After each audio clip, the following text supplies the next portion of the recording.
That's when I stand up. So, yes, and just whatever. Why are you taking off? No, Wayne and Laura got to be there somewhere at 5:30. Okay. And then after you is going to be recreation. Yeah.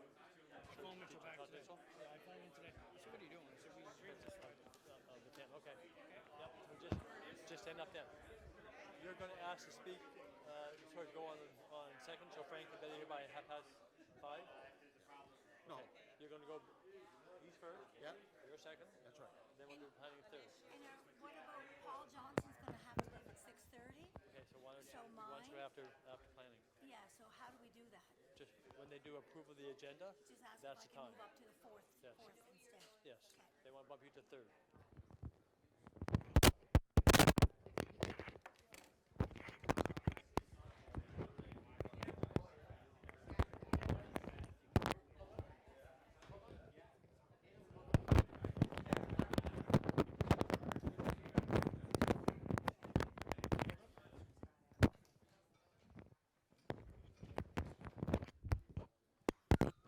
Well, you go wherever you like. That's supposed to be a good one. We'll try to stand for it instead. That better? Yeah.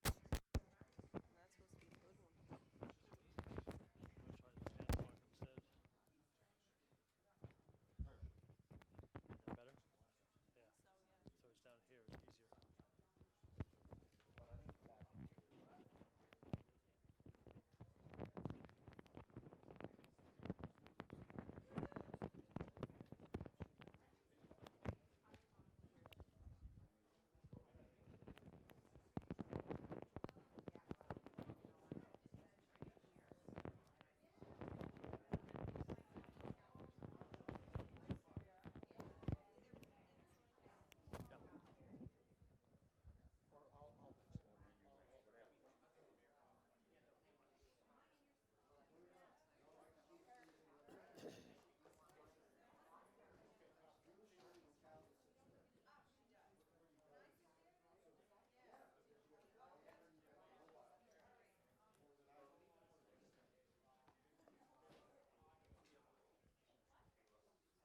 Or I'll just go where you whatever. This resolution here, we should mention nowhere in your reading does it say that he played for Pictou, should we?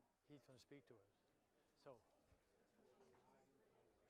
once I make the motion on the floor, then you can speak to whatever you can speak to the motion. It's not, but it's not even mentioned in the. Okay, but he can still add to it. You don't. Okay, so you don't think we should put it in here? No, he can add. I think it's better coming from him than it is coming from me. So this, okay, it's just that he seems almost like get all the credit. Well, he did play for Western Province. Oh, he did too, yeah. But we don't mention where he came from. Yeah, well, I will, Terry. Yeah. If I don't, So give me a shout. I'll read the motion, and then you can. And if you want to add to it, you can also add to it as well. Okay. Yep.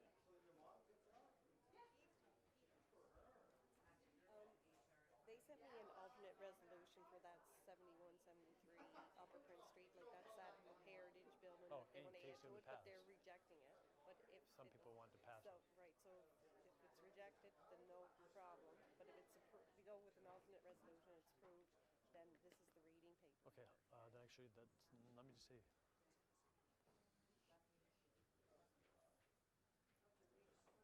We have an alternative motion for Prince, Upper Prince. Are you wanting to sign that now, or we have an alternative motion for Prince? That's to approve it rather than they reject it.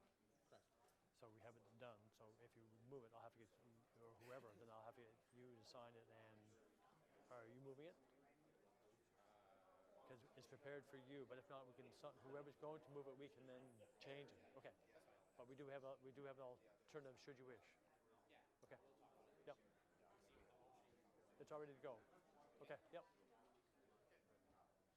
He said we'll see. He'll see where it goes. Hold on to it, and then I'll just go and get them to sign whatever it is, and that would be yeah. Okay. We're live streaming right now, so the mic. It's not 5 o'clock yet. I have mics on. It's 4:58.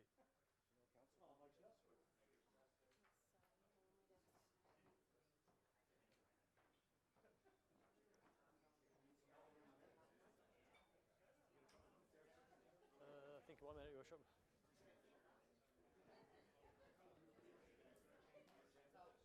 Yeah. Councillor Ramsey, and then Councillor Twill wants to go with this. and then fourth wants to be Alana, to Your Worship. Fourth. Correct. And you would, that has to be voted down or up, and then you go from there. Got too much here. A little more space.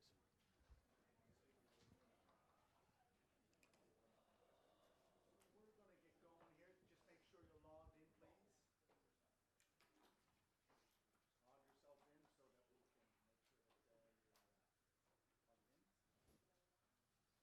And just before I call the meeting to order, I want to thank council for all their participation in the Naval Day activities. It was a great week, I should say. And the parade was a huge success, and the service down at Trinity United Church was very well received by the congregation. So again, thanks to the council staff for helping out, because staff were a big part of it.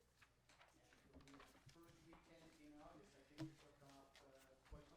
And just remember that this is Congrès Mondial de KC, and don't know all the councillors got these packages, but if you go online, CMA, look at all the activities that take place across the island, southeastern New Brunswick.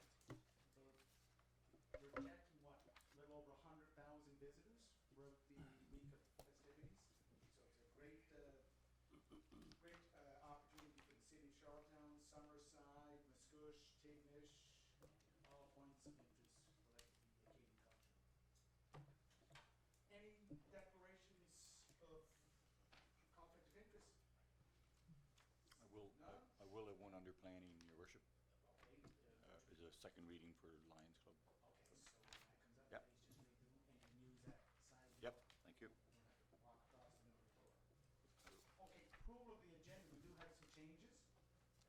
Yes, Your Worship, I was wondering if economic development, tourism, and events management can go first, because our staff has to go to, be someplace at 5:30? If that's all. Over to the Eastman Goody. Center. Exactly. Bonjour, Well, your French is better than mine, Your Worship, yes, but that's where they're going. so economic development, any problem with that? Okay, any other changes? Yeah, Councillor. I'd like to move Parks and Recreation Committee report up following economic development. We have a special guest in the audience, and we have a resolution that reflects our special guest. So I'd ask for council's permission to move Parks and Recreation. Is that all right with council? Sure. And Councillor Yankoff, number 3. Or number 4, if I could move up to the 4th or the 3rd, whatever, sure, because Mr. Johnson needs to leave and he might need to answer the question on our resolution. So that's strategic priorities and intergovernmental cooperation. Geez, my poor planning department feels like a wounded horse. I was number 1 in the poll, now number 4. You're losing stock. Okay, do I have a motion to approve the agenda as amended? Moved by Councillor McLeod, second by Councillor Ramsey. All those in favor? The adoption of previous draft minutes. We have the regular monthly meeting July 8th. Peter? Special meeting open minutes July 18th. And the planning do public Ken's resolution meeting of first. July 23rd, 2019. Motion to move the approval of those draft minutes. Yep. Moved by Deputy Mayor Cody, seconded by Councillor Duffy. All those in favor? Business arising out of the minutes of those draft minutes. The adopted minutes. Okay, reports of committees. Councillor Ramsey. Thank you, Your Worship. Thank you, Council, for allowing this to happen. We met, the Economic Development, Tourism, and Defense Management Committee met July 17th. The minutes are in your package. We have no resolutions, but just a little update. Acadian Days at the fair is happening today at Old Home Week, and this is a city event sponsored for the World Acadian Congress. I gotta get my French better. I hope you can get out and enjoy this evening. It's a busy week in the city with Old Home Week and the Gold Cup Parade. The Sundays Music Art Festival and Art in the Open and Victoria Park Sunset Series are all coming up in the future. Natal Day celebrations were a big success. Thank you to Laurel Lee and Charlotte Nicholson for their work organizing these events. Recent announcements were made of the 2020 Still Timber Sports Canadian Championship, and as we all know, as Fordsman first said, it was the worst kept secret. The 2021 U Sport Canadian Men Hockey Championship is coming to Charlottetown. The city of Charlottetown was the leading bid on that with these people, and it really worked out, and I'd like to thank Wayne Long and all the staff for looking after that for us. Sir? And we're looking forward to it. Thank you. Move on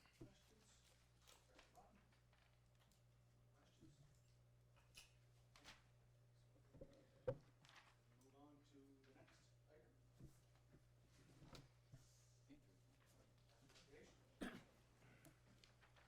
Thank you. Members of council, report is in your package.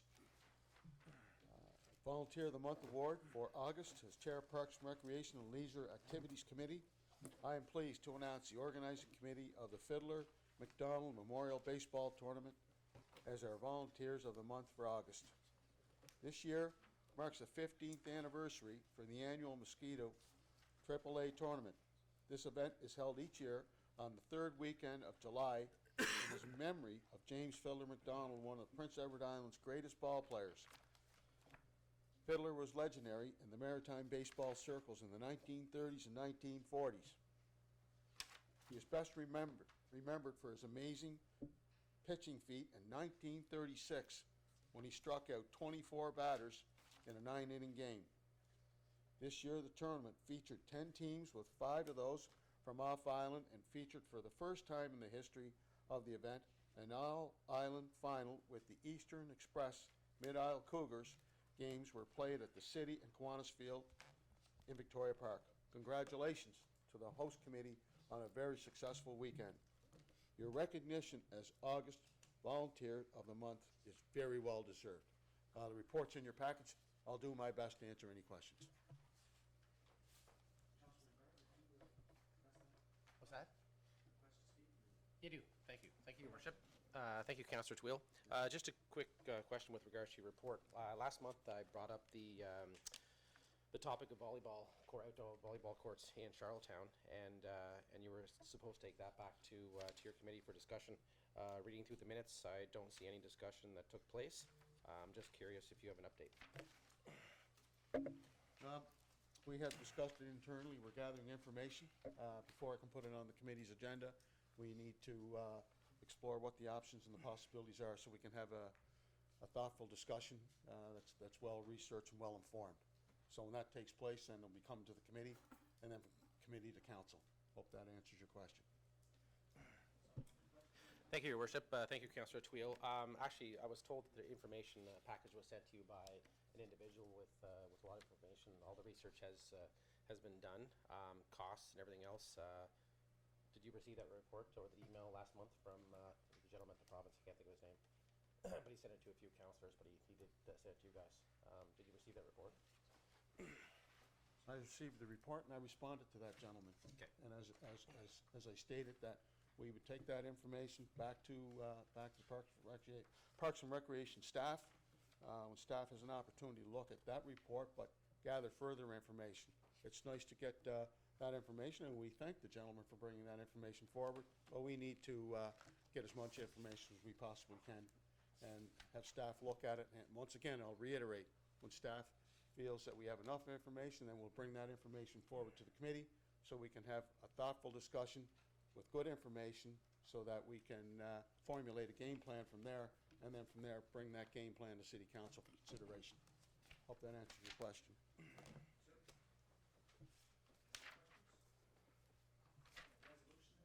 There's two, Your Worship. Two? Moved by Councillor Twill, second by Councillor Ramsey that the city accepts the bid of $35,471.17, HST included, from Barassa Sport Technology, Inc. for the additional work required at the Victoria Park Tennis Court resurfacing project, and that this amount be expensed in the 2019 Parks and Recreation capital budget, and further that the mayor and CEO are hereby authorized to execute standard contract agreements, Your Worship. Questions? Questions, call? Someone call the question? No? Question call? Question call. Okay, please. Log in and vote.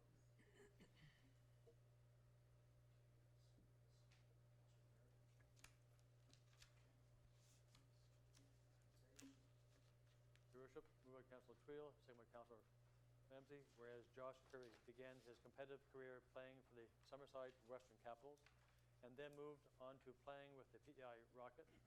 His professional debut in the ECHL was with the Gwinnett Gladiators before signing the Bakersfield Condors in 2014. And whereas in July 2018, the Edmonton Oilers then signed Josh to a contract and he earned his first NHL recall by the Oilers on February 19th, 2019. Be resolved that the City of Charlottetown extend congratulations to Josh Currie of Charlottetown on his accolades thus far and best wishes for a successful career moving forward. Councilor Twill, you'd like to speak to that? So would. Once again, members of City Council and ladies and gentlemen that are in the audience tonight, it's an honor and a privilege for me to move this resolution and to welcome Josh Currie and his family here to City Hall. Josh Currie was born October 29th, 1992, the city of Charlottetown. He became keenly interested in hockey at an early age, and it was in his formative years that he knew that becoming a professional hockey player is what he wanted to do. He began his apprenticeship playing for the Sherwood Parkdale Minor Hockey Association. I believe the Deputy Mayor, Jason Cody, had the privilege to coach Josh. Says he taught him everything that he knows, but I have to question that. He began his competitive career playing for the Summerside Western Capitals. He also played for the PEI Rocket. He made the first All-Star team during the 2012-2013 season in the Quebec Major League. He made his professional debut in the ECHL, Eastern Coast Hockey League, with the Greenwich Gladiators before signing with the Bakersfield Condors in 2014. And he spent a season with the Norfolk Admirals. The Edmonton Oilers were very impressed with his skill set, leading them to sign Josh in July 2018. He earned his first NHL recall by the Oilers February the 19th, 2019. Josh is a great ambassador to the city of Charlottetown, and I'd like to welcome him and his family here to the city. But I think what's really interesting to note that Josh has a skill set that many other players that are looking to make it to the NHL have a similar skill set. But when you look at what Josh attributes and the attributes he brings to the table is his drive, it's his determination, and his tenacity. And that's why Josh is going to be competing when he goes to the Edmonton Oilers training camp with a new general manager, a new coach, Ken Hollins is a GM, new coach Dave Tippett. And we want to send an unequivocal, clear message to the Edmonton Oilers organization that the city of Charlottetown is all behind Josh Currie. We're all behind him. Everybody's behind him.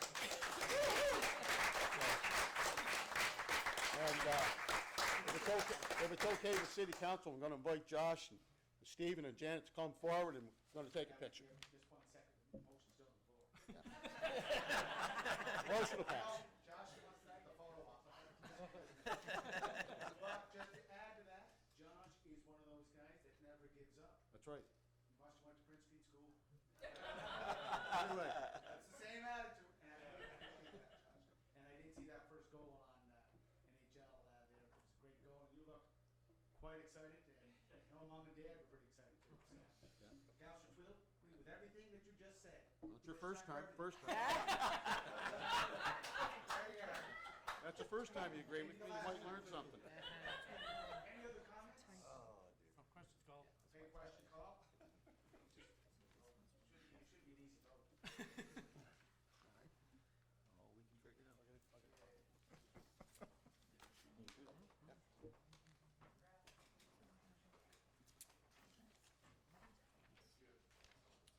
Jay, you should be in there. And that's free tickets for all of us. Yeah, get out of the way. Yeah. Josh? That's free tickets for all of us over there? That's because he had the best academic advisor. Oh, You. you're gonna start now, Mr. Junior. It's about me. Yeah. Miss Junior? It's just, yes. Mitchell. Tuck in there, boys, tuck in there. Come on, Mitchell. Bunch of Josh. As I called it. I was just confused because it was two.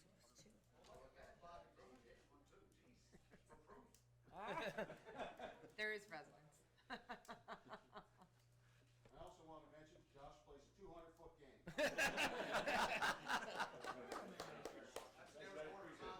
Thank you. Yeah, that's out of order. Good luck, Josh. He says out of order.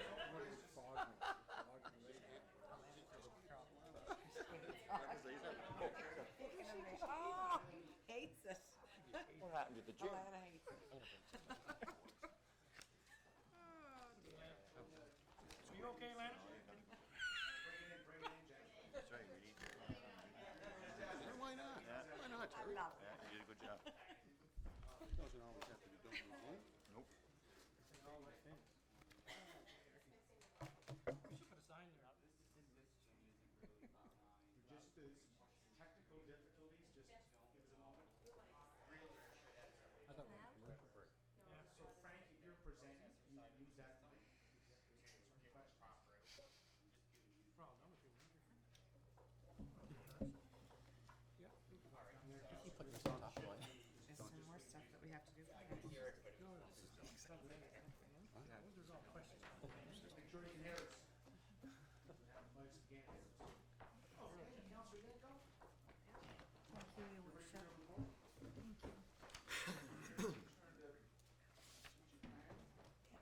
Thank you, by the way, for changing the agenda for me.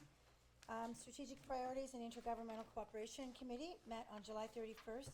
The draft minutes are in your package. And I also want to note that the Youth Engagement Committee also met on July the 10th, as well as the Affordable Housing Advisory Committee on the 11th. Both of those sets of minutes are also in your packages. And we have one resolution for your consideration, and if anyone has any questions, I will do my best to answer them. Thank you very much.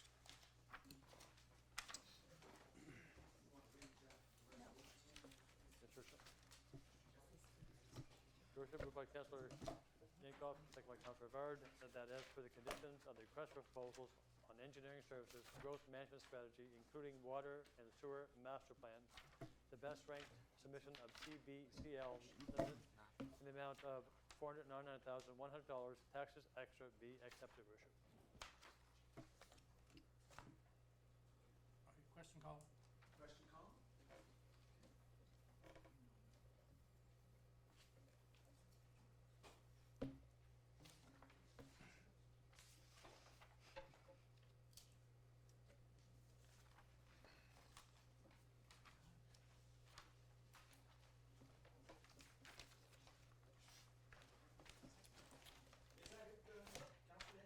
Please, thank you. Let's get back to the regular agenda. Why not? Concerns, I know. Alex again. Maybe, eh? Best just use the mic that way. Yeah, when you crank. All right. Thank you, Your Worship. Planning Board met on Tuesday, August 6th. The copies of the planning report are in your binder. The Heritage Board and the Design Review Board did not meet. We do have 5 resolutions for consideration tonight, as well as 2 reading papers. And before I take any questions, I just want to make everyone aware about the exhibit announcement down on Queen Street in the Planning Department in celebration of the Congrès Mondial Acadien 2019. Congrès Mondial de Acadie. World Acadian Congress. Heritage staff A lot easier. have created a bilingual exhibit on the history of the Acadian people of Charlottetown. Staff have searched the city's archival collections, and members of the community, including historian Georges Arsenault and our own councillor Terry Bernard, have contributed photos and information to this display.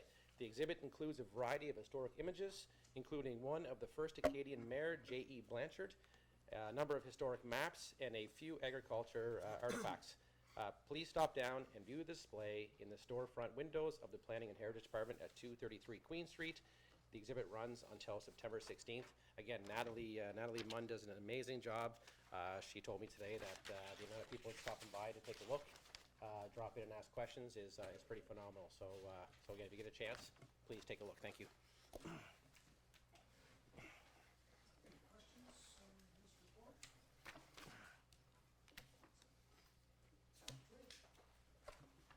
Thank you for your report, Councillor Rivard. Councillor Rivard, as you know, in the past couple of years, we've had resolutions passed by City Council and developers come in at a later date and change the plans from what was showcased to planning staff, planning board, and then passed by City Council. I was wondering if you could take this back to your committee, that maybe it's time that we have a mechanism in our zoning and development bylaw so that in the event the council passes a resolution and the developer changes the plans dramatically and upsets the community, the council has a mechanism that we can utilize to request that developer to go back to the original intent of the resolution and back to the original plans that were submitted to City Council, so that City Council, and more importantly, the community is not vulnerable to those developments.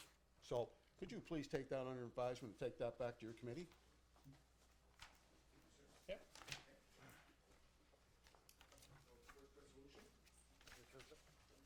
Your Worship, moved by Councillor Bard, second by Deputy Mayor Cody, that the proposal from Patterson Outdoor Advertising for digital signage on several city locations be rejected.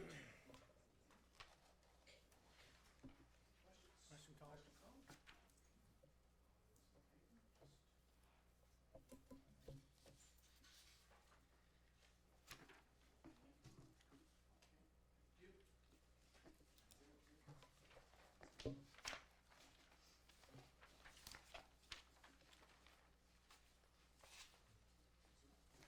Your Worship, moved by Councillor Bard, second by Deputy Mayor Cody, that the request to amend Appendix A, future land use map of the official plan from low-density residential to commercial, and B, amend Appendix G, zoning map of the zoning and development bylaw from low-density residential zone to parking zone for the property at 221 Belvedere Avenue, PID 395087, be approved, subject to a development agreement to provide appropriate landscape buffers between the parking lot and adjacent properties, Your Worship.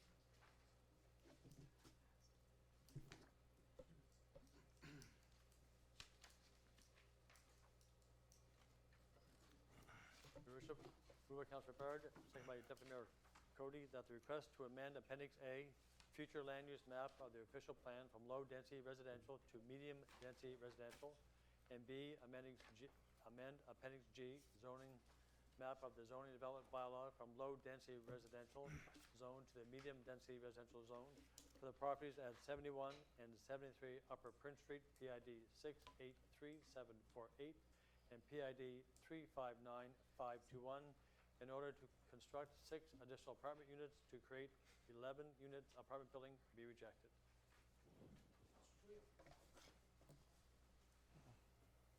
Thank you.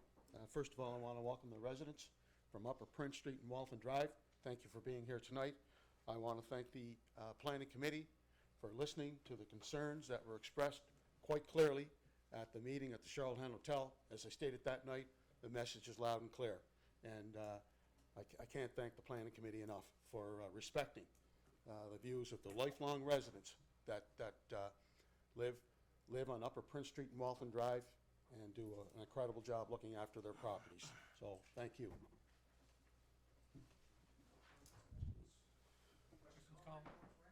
Questions called, Your Worship.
Can I get a clarification on this, Your Worship? Is it turned down? Opposed, so the resolution was to be rejected. So if you opposed, the rejection before it's going forward. Okay. Yeah, that's what I thought. But I just, there's some confusion. 6 opposed. So 6 wanted to go ahead.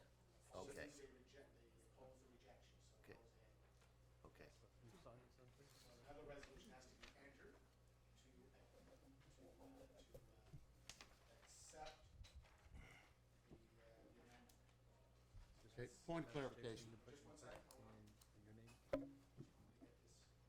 Are you passing it as the, and Motion. Point of clarification. I don't, I just want, it's gonna read the resolution.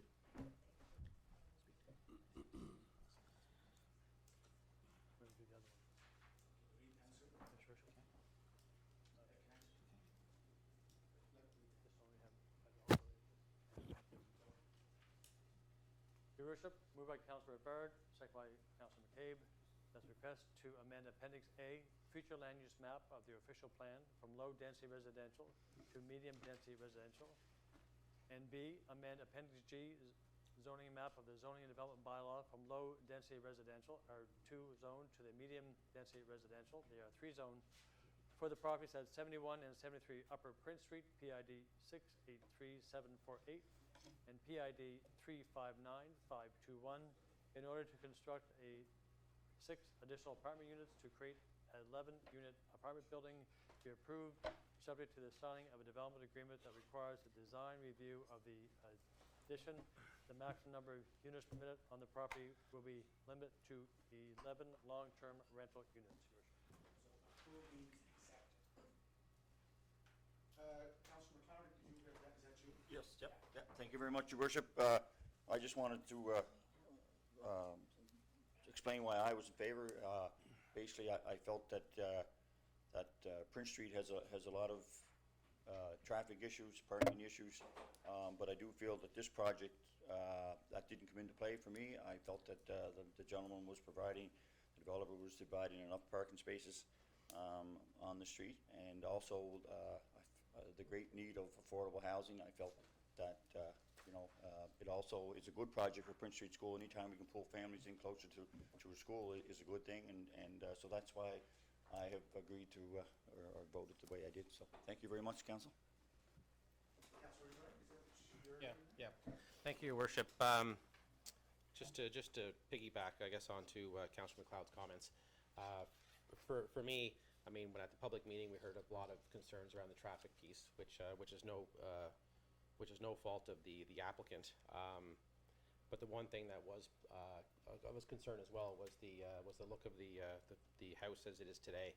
So part of the agreement that Planning Board agreed to with some of the criteria was that if approved, that the applicant would have to go through design review as well, which it's outside the 500 lot area. They don't have to do it. Part of the application is that they do it to ensure that the product, again, if approved, is high quality, is fixed up, and desirable in the neighborhood. So that was a kind of a turning point for me as well. Thank you, Your Worship. I just wanted to echo what Councillor McLeod and Councillor Rivard had said, that although the residents do have many concerns, and I appreciate them and certainly agree with them, I think the developers, it's not really the developers' issue per se, it's more so other things that we need to address in terms of safety and speed on the street, and some of the other several issues that they had brought up.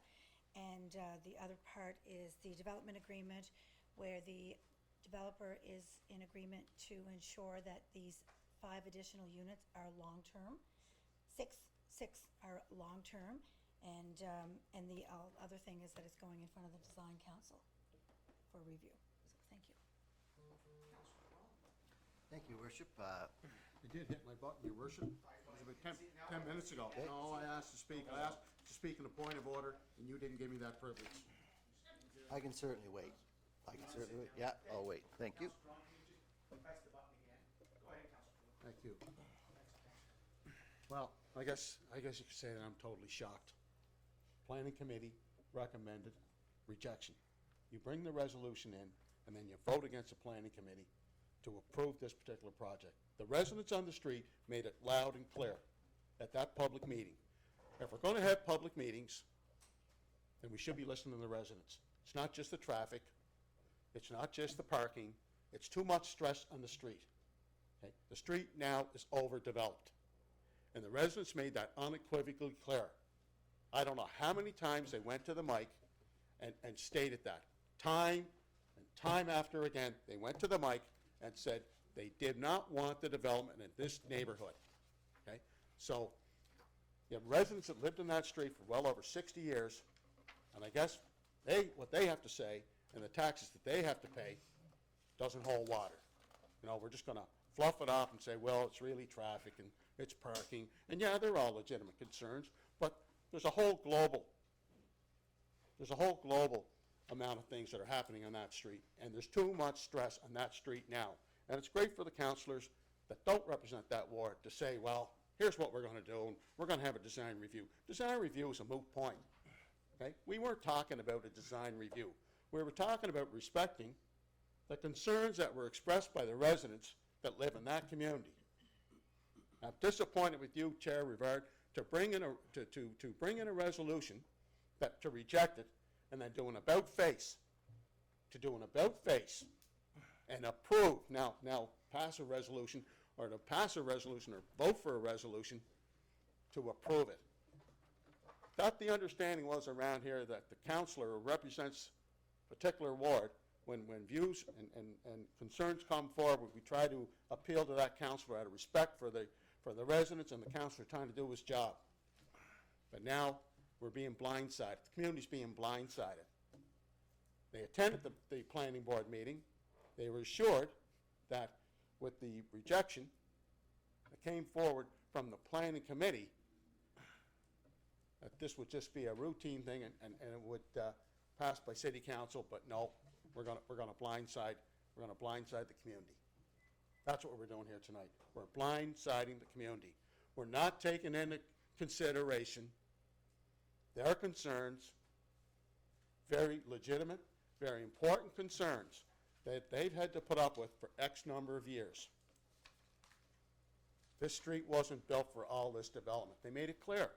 It used to be big homes that were chopped up and made into apartments.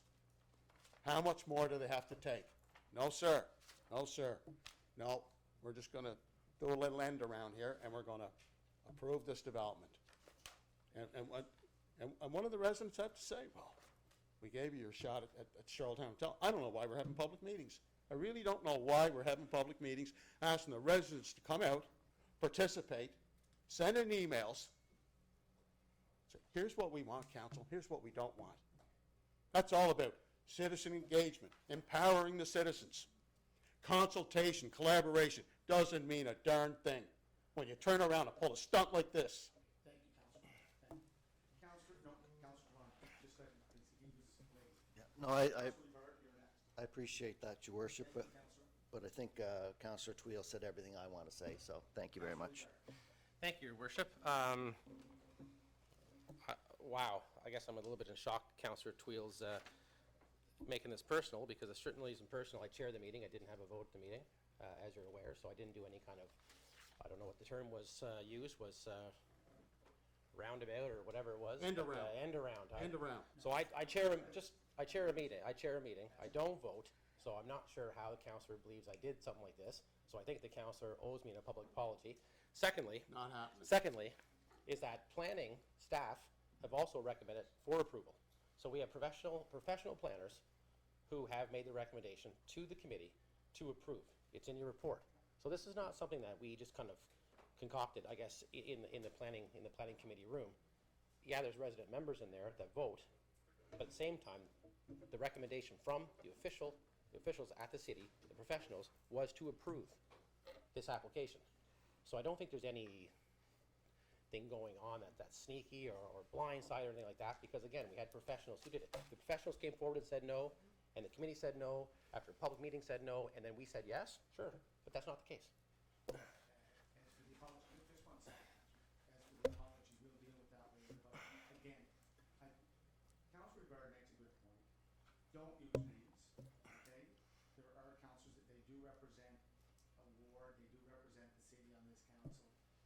think you should stay away from names. Councilor Twill, second time. Well, you know what, Your Worship, he does chair the committee, right? We can't, that's an undisputable fact. He chairs the committee, right? So, just, yeah, as the chair, well, he chairs the committee. So nonetheless, staff, he referenced that staff made a recommendation. Staff made a recommendation. Who's ultimately accountable? Who's ultimately accountable? We are. City council is. Staff doesn't have to knock on doors. Staff doesn't have to hear the concern of the residents. We do. We do. Once again, we hosted a public meeting.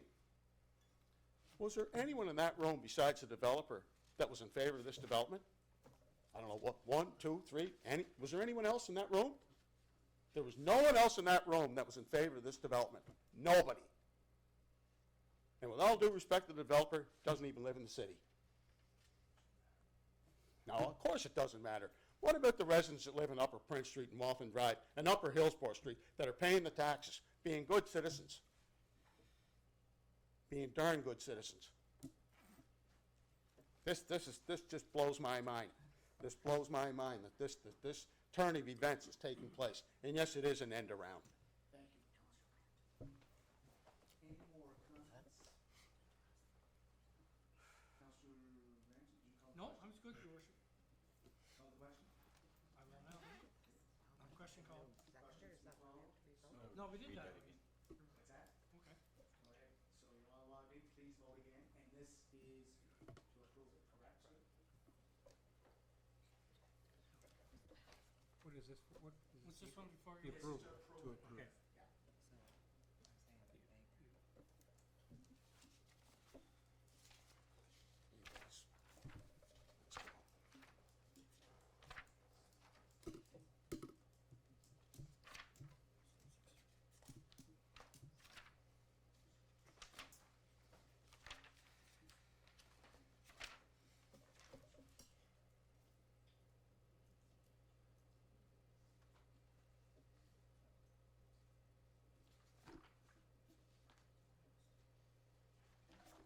Your Worship, moved by Councilor Barrett, second by Deputy Mayor Currie, that the request to amend Appendix A, future land use map of the official plan from low-density residential to medium-density residential, and B, amend Appendix G, zoning map of the zoning development bylaw from low-density residential, R2 zone, to medium-density residential, R3 zone, for the property at 38 Palmer's Lane, PID 275156, in order to construct an 18-unit apartment building and be approved to proceed to public consultation. Questions, concerns? Questions called. Questions called? Okay. Just to go up to public consultation.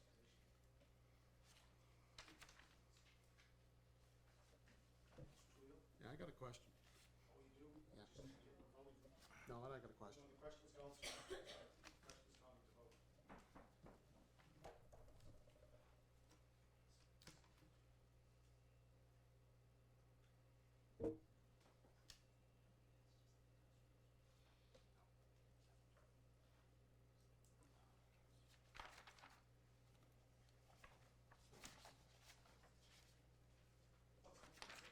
Your Worship, moved by Councilor Barrett, second by Deputy Mayor Currie, that the request to consolidate 229 Sherwood Road, PID 1007657, and a portion of PID 145961 be approved, subject to a final PIN survey. Your Worship.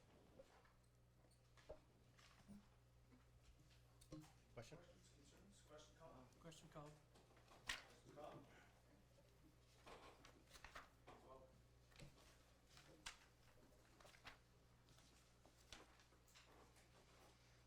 Could I get a clarification on that? I didn't see that one.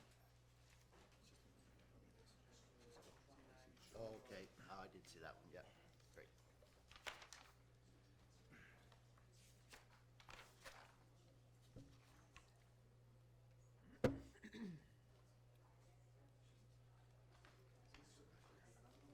I have first up there are two, but I have to get one more signed off to.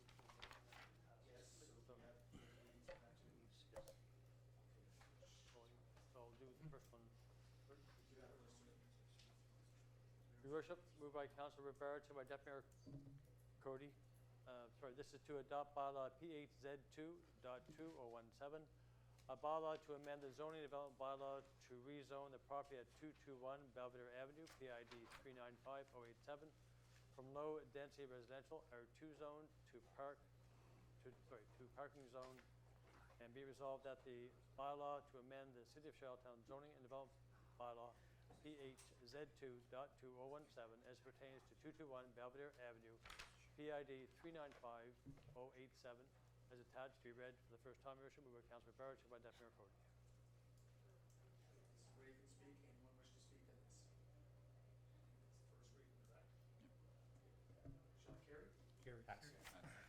Your worship, moved by Councillor Barrett, seconded by Deputy Mayor Cody, be resolved that the zoning development amendment PHZ2.2017 be approved, and that it be read a second time at the next public meeting of council, your worship.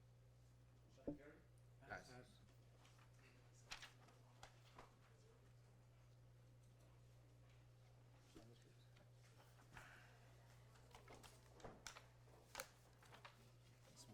Just the first two. Yeah.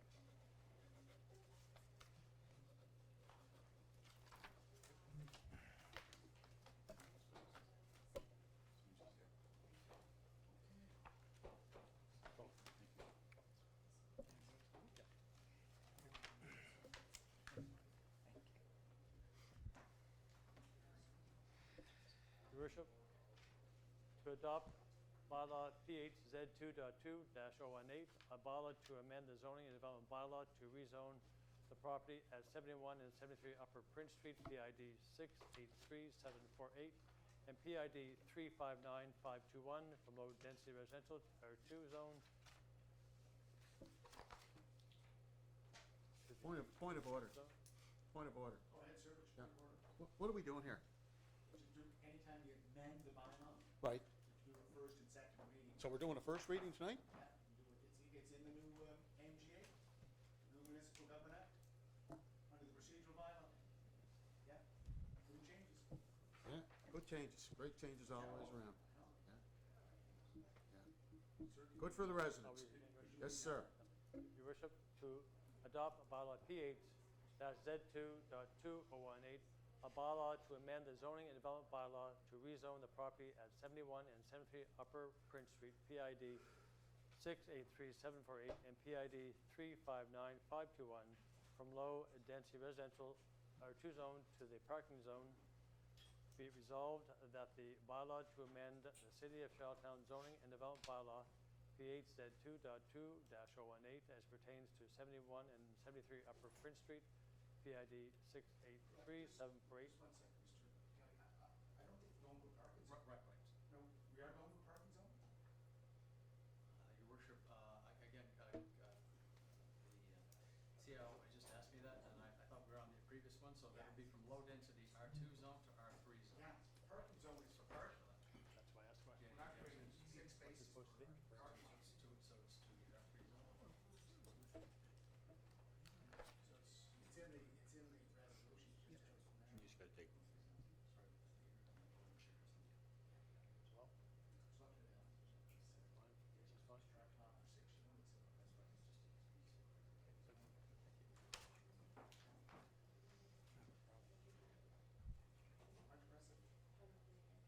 Oh, Alex, just reminded, it's like the senators, Mr. Thomas, you turn on the mic when you speak. I did press it, but it didn't light Keep up. live, and we can find out what you're saying now. Is it on? It's not? Can we read it over again, sir? yes, your worship. Adopt bylaw PH-Z2.2018, a bylaw to amend the zoning and development bylaw to rezone the property at 71 and 73 Upper Prince Street, PID 683748 and PID 359521, from low-density residential R2 zone to R3 residential zone. Be resolved that the bylaw to amend the City of Charlottetown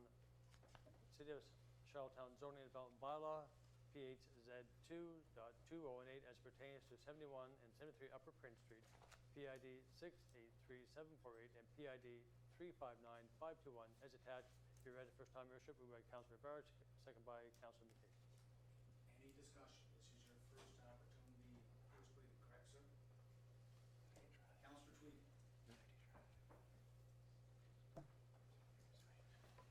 So I guess in terms of the appeal process, the community has an opportunity for reconsideration. And if that doesn't work out well, if the council of the day doesn't want to give the community an opportunity for reconsideration, and the residents have the choice to go to IRAC. Yeah, Supreme Court approves everything, yeah. So, once again, went to a public meeting. Residents made it quite clear. No one was in favor. No one was in favor. So, no one's in favor. Goes to planning staff. That staff decide to make a recommendation to the committee. People that represent that committee and attend that committee meeting agreed with the residents. Then a resolution comes to council, and we have the end around, where majority of council reject the concerns that were expressed by the residents at the Charlottetown Hotel. So, obviously, this system does not work. It just doesn't work. I don't know why we send letters out to the community. I don't know why we put advertisements in the newspaper. I don't know why we have a public meeting when it was overwhelmingly clear that no one in that room wanted this development besides the developer. Nobody in that room wanted it. So this system, we've sent a message out to the community, taxpayers in this city, that this system does not work. Public consultation for the city of Charlottetown does not work. Congratulations.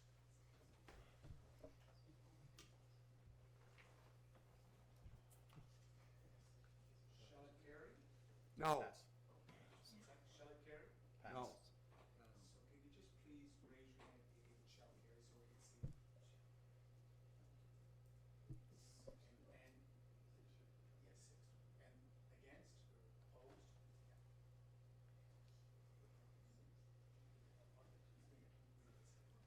Your worship, be resolved that the zoning and development amendment bylaw P8Z2.2018 be approved and that it be read a second time at the next public meeting of council, worship. Moved by Councillor Barge, by Councillor McKay.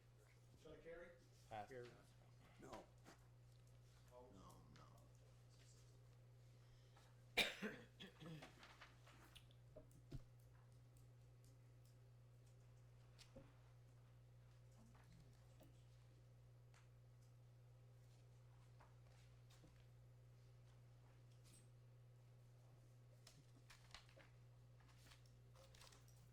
Your worship, Excuse me, Your Worship, I'd like to be excused for this one. Yeah. Yeah. Not all about you. Yeah, thank you.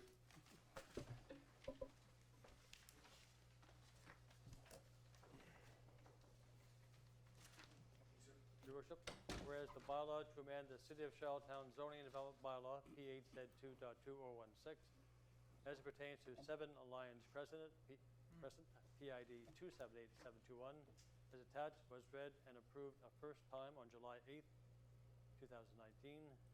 Be resolved that the said bylaw be read a second time. Moved by Councillor Barge, second by Deputy Mayor Currie, worship. Shall it carry? Your worship, be resolved that the said bylaw be approved and adopted. Moved by Councillor Barge, second by Deputy Mayor Currie. Shall it pass? Pass.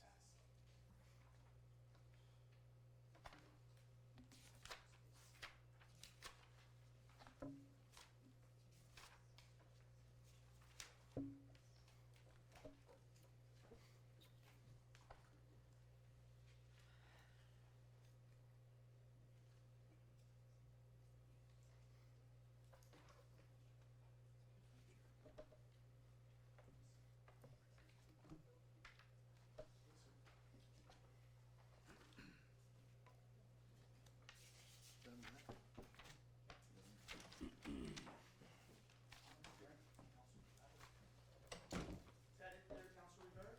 It is for me, Your Worship. Thank you. Very much. Next report is finance on tendering.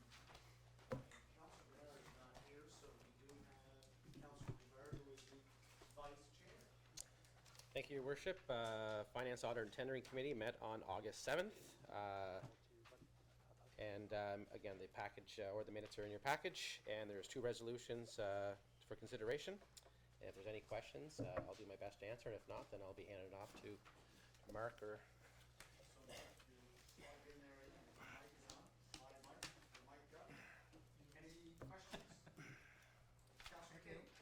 So I'm just kind of looking at the updating on tendering some information around project sidewalks, for example.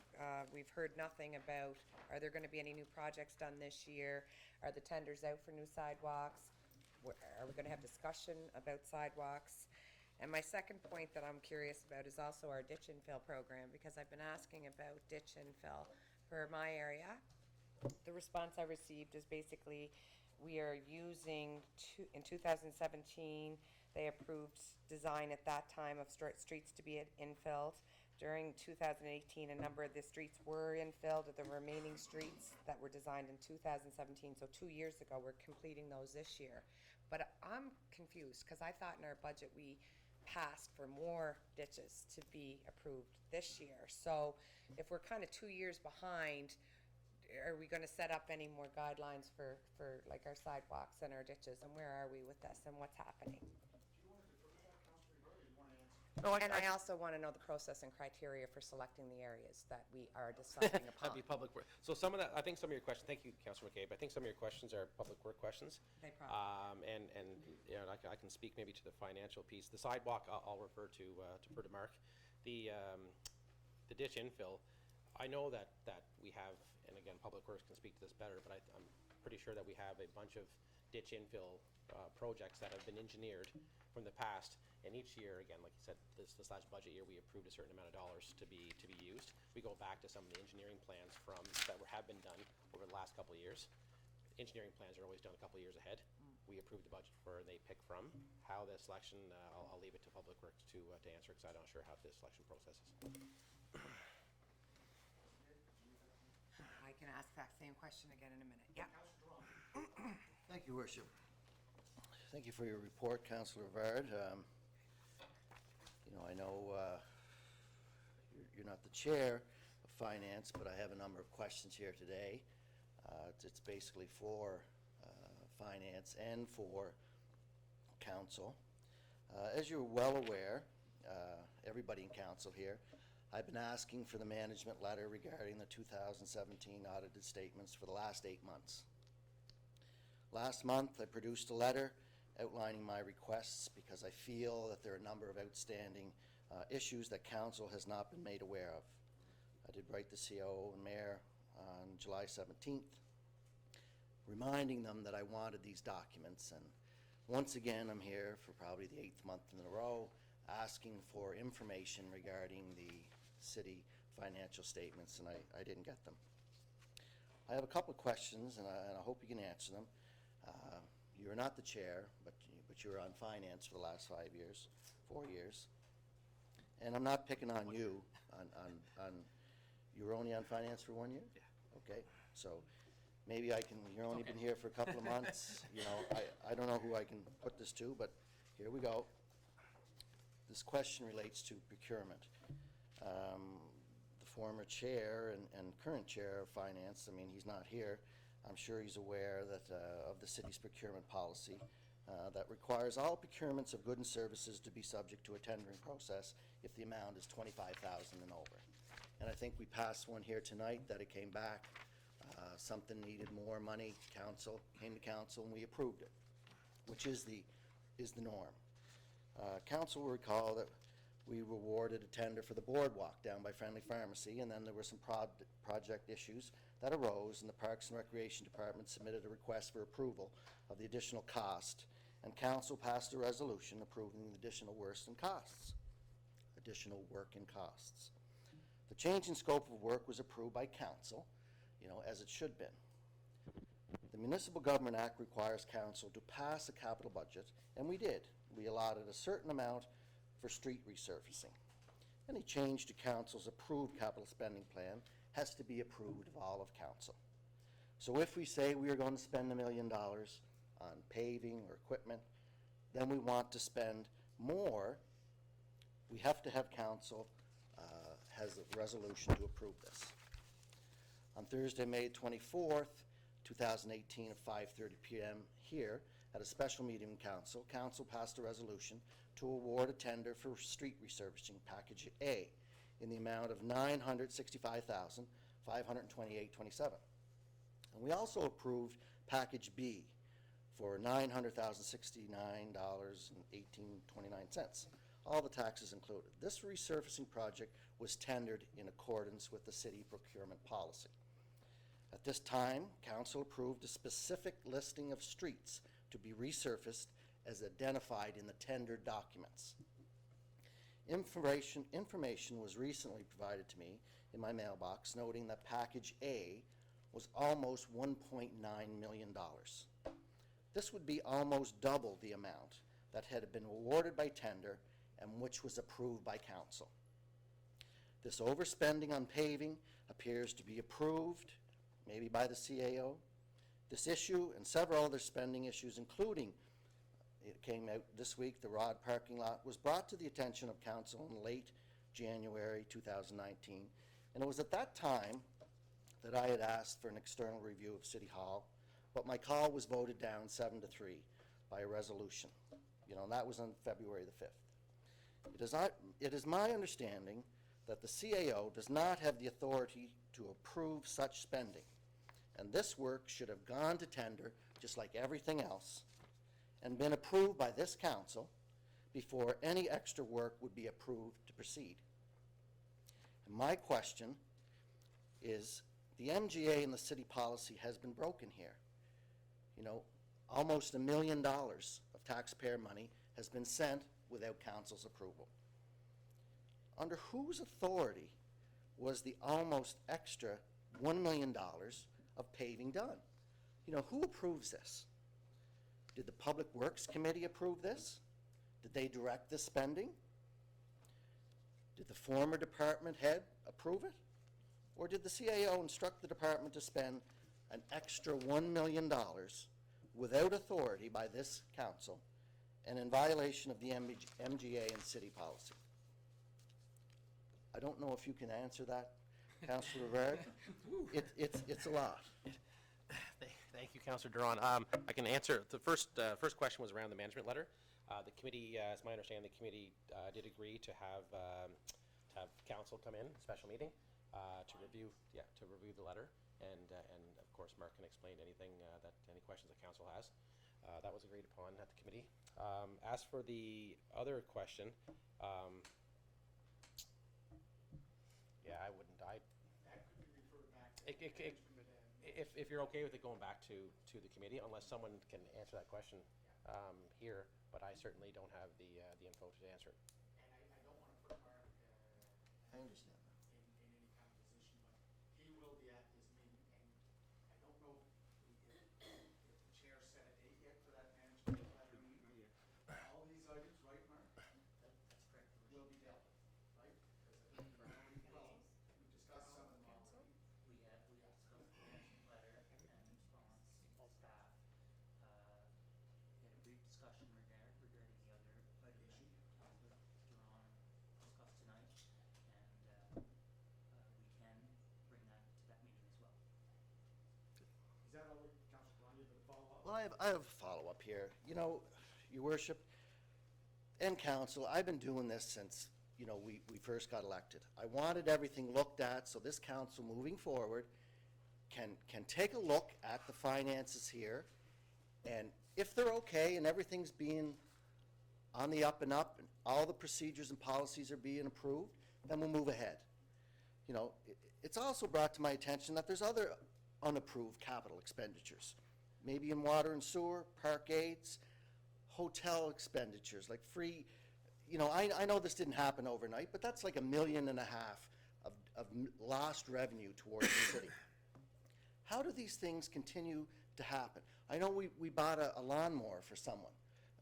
I don't know if it was Public Works or Parks and Recreation. Council's submitted to come back for a special meeting. We approved $35,000, $38,000, away you go. But this is $1 million. $1 million of not approved spending. I know it could have been in the budget, but council did not approve. There was no streets set out for this. So what happens here? Do I get to select the streets? It doesn't come to council. Council can't discuss it. You know, it's more spending. Now, I'm constantly, for 8 months, I've been stopped, you know, ridiculed that I'm a troublemaker, but it's time. A full review of City Hall by an independent manager, investigator, needs to be done to get these type of problems done away with. If you're going to spend money, you have to have approval of taxpayers' money by the council. So for this reason, I'm trying to do what's right for the residents of Charlottetown, protect their interests, all the rights. So I'm going to be calling the Minister of Community Affairs to help me get to the bottom of this mess. I'm sick and tired of being stonewalled asking for questions. On July 8th, I sat here and produced a letter. Again, what is it? 5 weeks later, no one's mentioned a word. No one gave me a figure. I get tonight, well, you could be invited later. Like, is it a joke? No, I'm not through. Is this a joke? If I produce a letter to you and I gave it to you, who gave it to Mr. Kelly, and no one has the decency to get back to me with an answer? Like, that's 5 weeks. And you wonder why somebody gets upset and doesn't want to play your little games.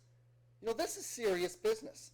This is millions of dollars that are not approved to be spent by the city of Charlottetown. And I want it stopped. And I'm going there. I'm going to give them a call.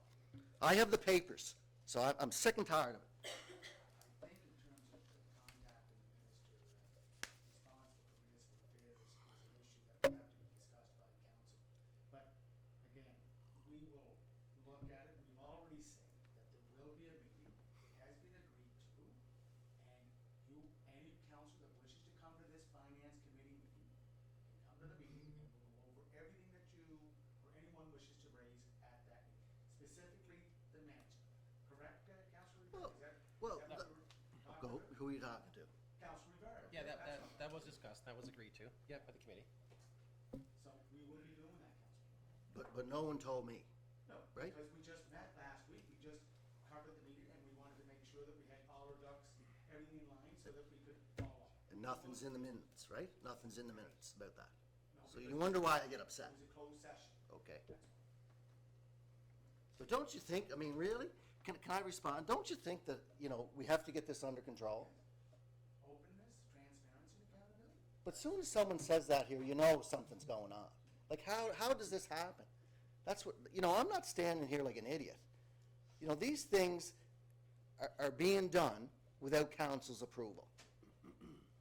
It's serious business. So we will, as I said, there will be a call out very shortly, starting tomorrow, right, Mr. Lanigan? We will deal with putting together a meeting very soon. Yes, Your Worship. Next week. Okay, is that all right? Thank you for your comments. Thank you. Any resolutions? Do we have another one? I think there's two There's two. resolutions, Two? Your Worship. Your Worship, moved by Councilor Rivera, seconded by Councilor Duffy, that the council approve sale of .89 acres for the piece of property located behind Cody Banks Arena, portion of PID 480475, at a price of $158,000, attached map for the new school development, and that this includes the right of first refusal for the purchase option for Cody Banks Arena, and further, that the mayor and CEO are hereby authorized to execute standard contract agreements to implement this resolution, Your Worship. Request to speak on that, Your Worship? I hit the button too. Thank you, Your Worship. Of course, the Cody Banks has been in our community since 1972. We listened to a proposal here a number of months ago by the former government wanting a piece of land. At that time, I had asked if we could trade land for a parking lot, and I was told that we were going to see what it's worth and we'll come back to council. Okay, it didn't come back to council. I wasn't given this until I got the package this week. All this stuff that comes back to $158,000 goes part and parcel of what I'm talking about. Why are we interested in selling one piece of land to one person? Why don't we, just like we did a few months ago, sold some land out in Winslow, we put it on the market for the general public to see if there was an interest. It also comes back to the first right of refusal on the Cody Banks Arena. Why are we doing that? Council hasn't decided at this time where we want to go with that.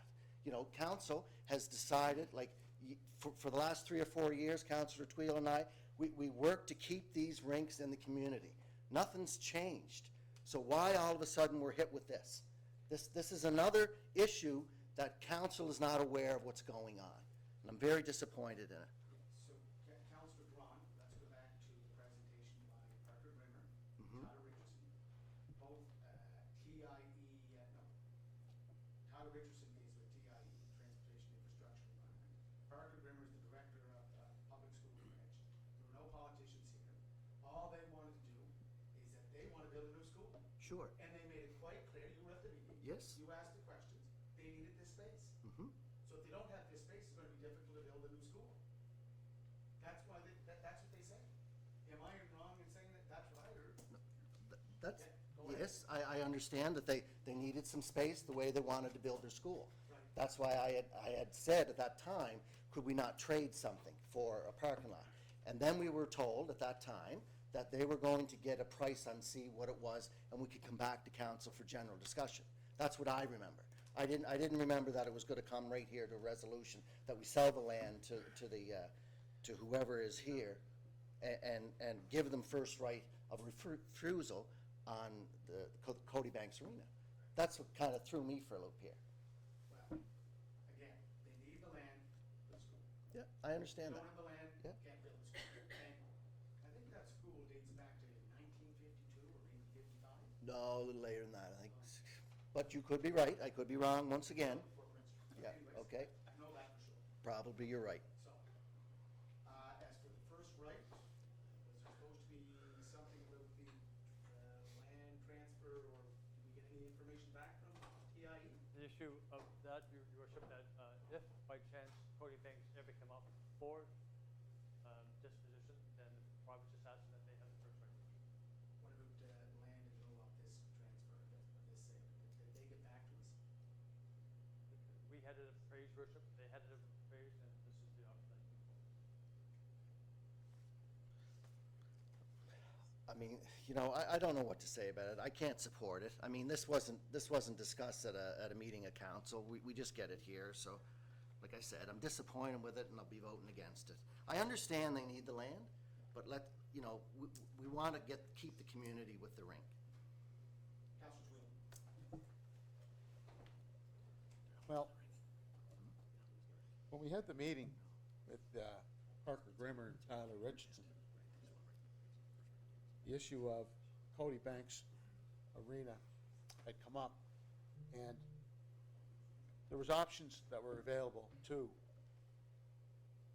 the school branch to look at other properties. Now, it seems to me that we have not made a decision on our community rinks. We have not made a decision on our community rinks.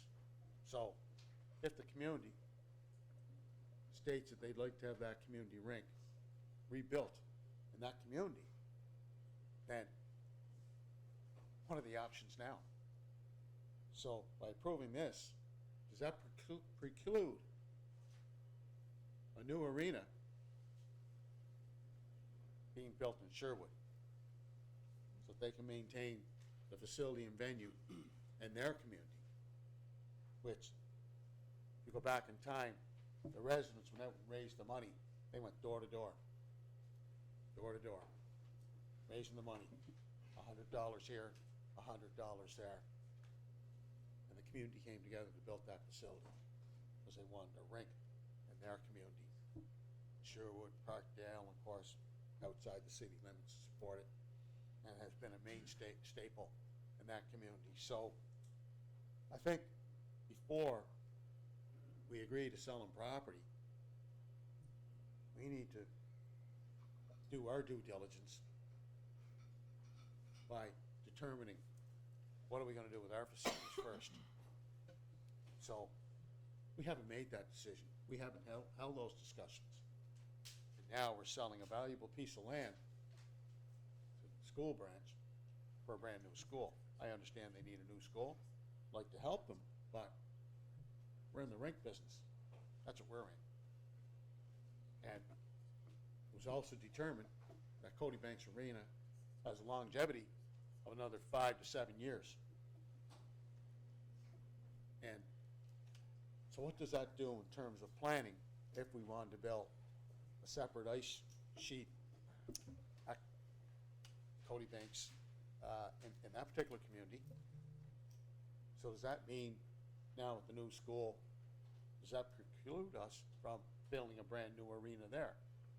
And I reiterate, we have not held those discussions. So due to the fact we've never held those discussions, we've made no headway whatsoever, and now we're selling off valuable pieces of land. I don't know where this is going. I have no idea where this is going. And I think we're not being proactive here. We're not being visionary. We're doing things in a piecemeal fashion. I don't know what the community's going to think. So who made this decision to bring this forward? Finance. Okay, so where did the impetus come for this to go to finance before? I mean, Parks and Recreation was not involved in this in terms of how valuable the land is in terms around Cody Banks Arena. I mean, we weren't involved with this. We've held no discussions. So why wasn't the Parks and Recreation Committee, in conjunction with the staff, why wasn't there any collaboration? Why wasn't there any consultation to determine a new school and the land that they're required, what it would do for the future of possibilities of a new arena being built in the Sherwood area? I mean, Councilor Duran is correct. I mean, we talked about this for the last 4 years, and we said we were going to approach things in a very methodical way, in a very respectful way, and make sure, I'll try this, make sure that the community's engaged, whatever that's worth. Just want to read you something from CPC November 17th. Sherwood Elementary's principal ecstatic about new school. Principal says more than a 60-year-old school was not built to deliver education by modern standards. There were cheers and applause at Sherwood Elementary on Friday after government announced the new school. So they weren't looking at moving to another place. No, no. Residents that live there want the school to go back where it is. Councilor Duffy. So just, Oh, Council, sorry. Your Worship, also council gave staff instruction to go and deal with the problem on this acquisition. Act with the TIE and Worship. Parker Brothers. Yes, Worship. Councilor McCabe. Hi, I think Councilor Twill and Councilor Duran have good points, and I'm just wondering, maybe we did look at giving permission, I think, to go and get it assessed at value property and whatever. Maybe we should defer this till we have an opportunity to have a little bit more discussion, would be what I would like to see. I think the province is moving forward. They have plans in place. They need, like the construction season and the construction field right now is so full that the window is getting smaller and smaller. And I'm telling you what, the parents that live out there, I'm not finished yet, just 1 second. The parents that are out there are expecting that something will start soon. And I appreciate that, but I also think that we have to decide where we're going with what we're doing, like Councilor Twill said, with our properties and what we're planning to do before we make rash decisions. Councilor Duffy. Thank you, Your Worship. In regard to Councilor Twill's query of why would finance be coming forward with this resolution, it's in the terms of reference for the Finance Committee. They look after acquisition and disposal of land. So, and it's a recommendation only into this room here, so you can choose to vote for it or against it, or speak for it or against it, but that finance is just doing what the council has determined is their responsibility. Thank you, Councilor Duffy. Councilor McCabe. Thank you very much, Your Worship. I guess part of Mitchell's question was as far as building another rink there. I'm not sure. I think it was declared a long time ago that there wouldn't be enough space there for 2 rinks. But anyway, but the other side of the fence was when Parker Grimmin and Marin was that if it came a time where we decided to say we're going to build 2 rinks somewhere else. Or one rink. Or 1 rink, One whatever, rink, right? yeah. But most professionals will tell you that 1 rink is hard to sustain today, right, with the plant. But just one other thing is that by getting into an agreement with the province, I think it was a way that we did discuss that it would protect part of the building there as to become a community. If it wasn't going to be a rink, at least we would keep it as a community building and a place for Sherwood to meet. I'm pretty sure that's what was discussed. No, Councilor McLeod, we didn't make that determination that we were gonna use the community, no, we didn't. We didn't make that determination that we were gonna use the Cody Banks Arena facility for some other usage, whether it was for the community or not.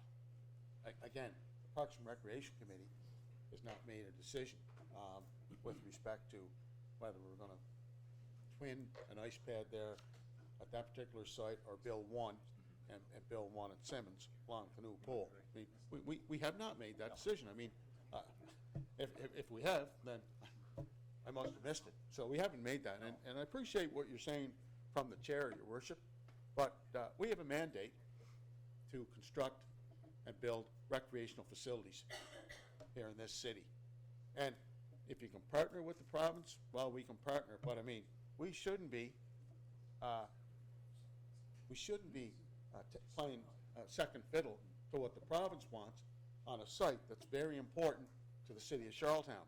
Now, if there's arrangements that can be made, fine and dandy, but we haven't had a chance to sit down and really have those discussions. So, with that in mind, and I appreciate what Councillor Duffy said about what's in the terms of reference, but we all have terms of references. And if you look at all our terms of references, our terms and references of Parks and Recreation, planning, vision, preparation, development, that's all under the terms of reference of Parks and Recreation. So with that in mind, I'm going to move a deferral. I'll second that. Okay, so we have a deferral on the floor. Deferral on the resolution to But approve the nothing like sale this of now. 0.89 acres. Any questions or discussion on the deferral?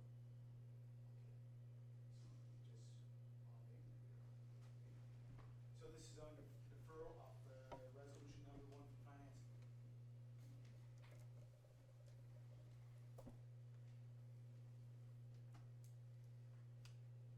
Okay, deferral is Vaughn, Bernard, Yankoff, Tweel, McLeod, Cody, so it's been deferred. Okay, sir, second resolution. Yes, Your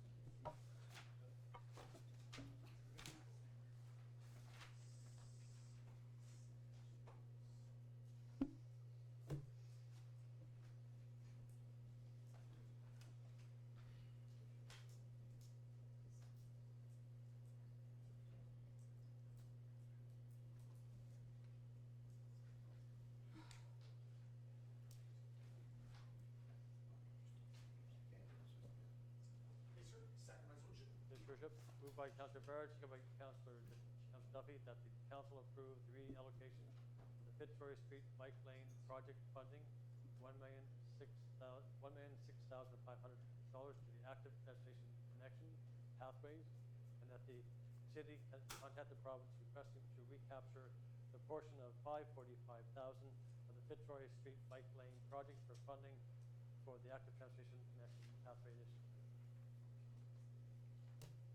Councilor McKay?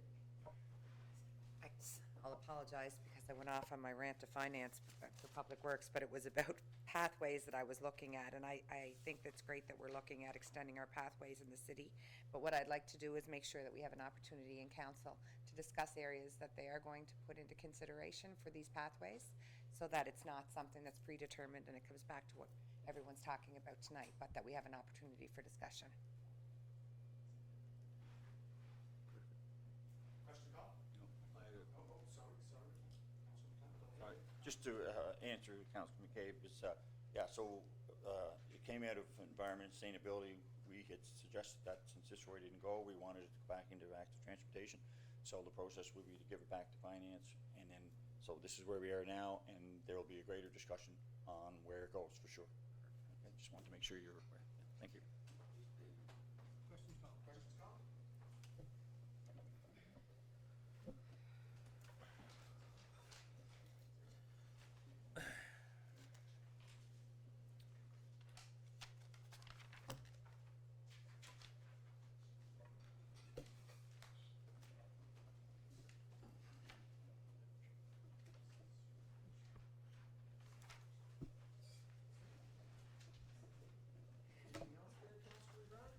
Oh, that's it, Your Worship, thank you. Can I just say one thing, Your Worship? Okay, I just want to thank council for getting us to where we are on the last resolution with Cody Banks Arena. I appreciate council taking the time and effort to look at this again, and I hope we can all sit down and come to a good conclusion. I just want to say thank you. Gosh, I'm standing up a lot tonight. I'm not done yet. I do. I have lots in my head. That's right, a great vacation. So our committee met on July 17th. The minutes are in your package. Update you, the HR department has been busy filling many vacant positions, in particular in the finance department. So they've done a really good job of backfilling some of those positions. The position of the deputy CAO is still with the recruitment agency, and it is the hope of this committee to have this position filled within 90 days, 3 months. I know the desire is to ensure that they have the most qualified person for this position, but we're really hoping to put the push on and try to find that person. There are no resolutions. The minutes are in your package. If there's any questions, I'll do my best to try and answer them.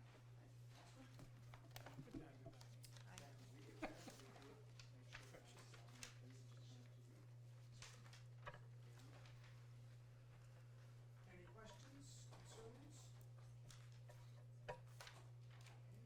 Thank you, Counselor. Moving on, questions? Protective and Emergency Services, Counselor Duran, thank you. Thank you, Your Worship. Yes, I heard John's last names. Yeah. The Protective and Emergency Services Committee met on August the 12th, and the minutes from the meeting are included in your weekend package. I'd just like to take this opportunity to publicly thank our police and fire departments for the tremendous work they have done recently while responding to a number of large fires within the city and outside of the city.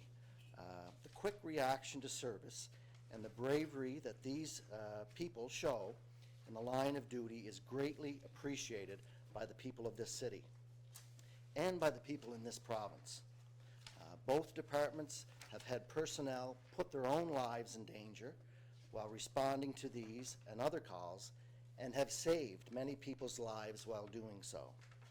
It is with great pride that I can stand here today and thank both departments for all that you do for the city of Charlottetown. Thank you both.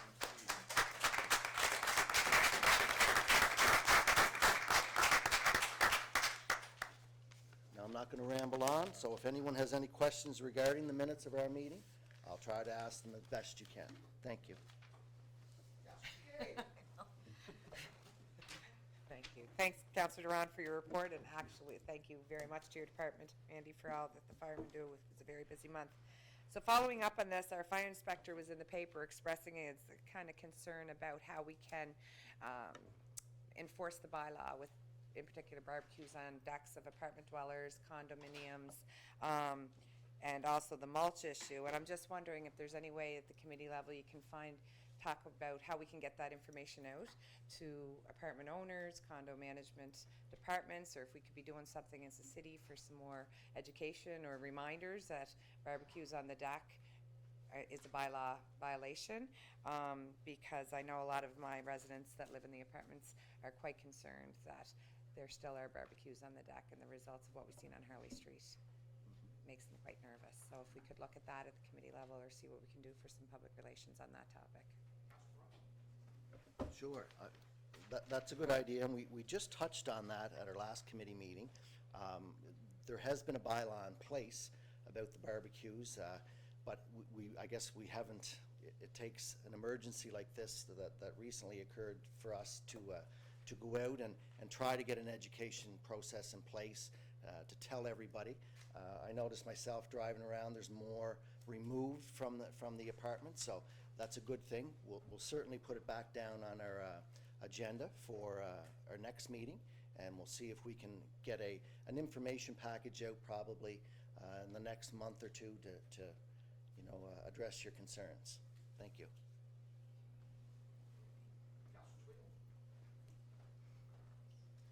Thank you for your report, Councilor Duran. I want to echo the tremendous service that the police department and the fire department did with respect to saving those lives on Harley Street. Truly a remarkable feat. We could be sitting here today talking about a tragedy.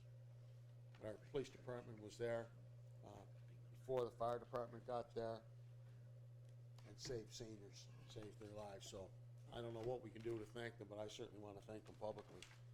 As a result of that, I know the fire department has been talking publicly about having a bylaw for a sprinkler system. I want the fire department, Fire Chief Randy McDonald and Winston to know I support them wholeheartedly, bringing in a bylaw for sprinklers so that we can mitigate a fire that spreads so quickly from the first floor up to the attic and across the roof. That was just a remarkable fire. So, Fire Chief McDonald, I want you to know I support the sprinkler system, and I did send an email in similar to what Councilor McCabe talked to about barbecues. There is some concerns out in the community about what should be allowed and what shouldn't be allowed.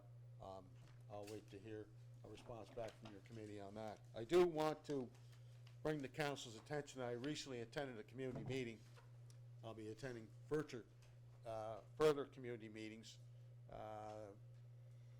about the crime, about sale of drugs, drug usage, and the impact and effect that that's having on a community within a five-block radius. This has been going on for a while, and the community is fed up, they're frustrated, they're confused, and they're looking for action. The police is working on it, and I think they're getting the message, but this issue's been around for a long, long time. So I think we as a council need to look at legislation that's similar to other jurisdictions to see what they're doing and how proactive they are, and not waiting to react, but being proactive.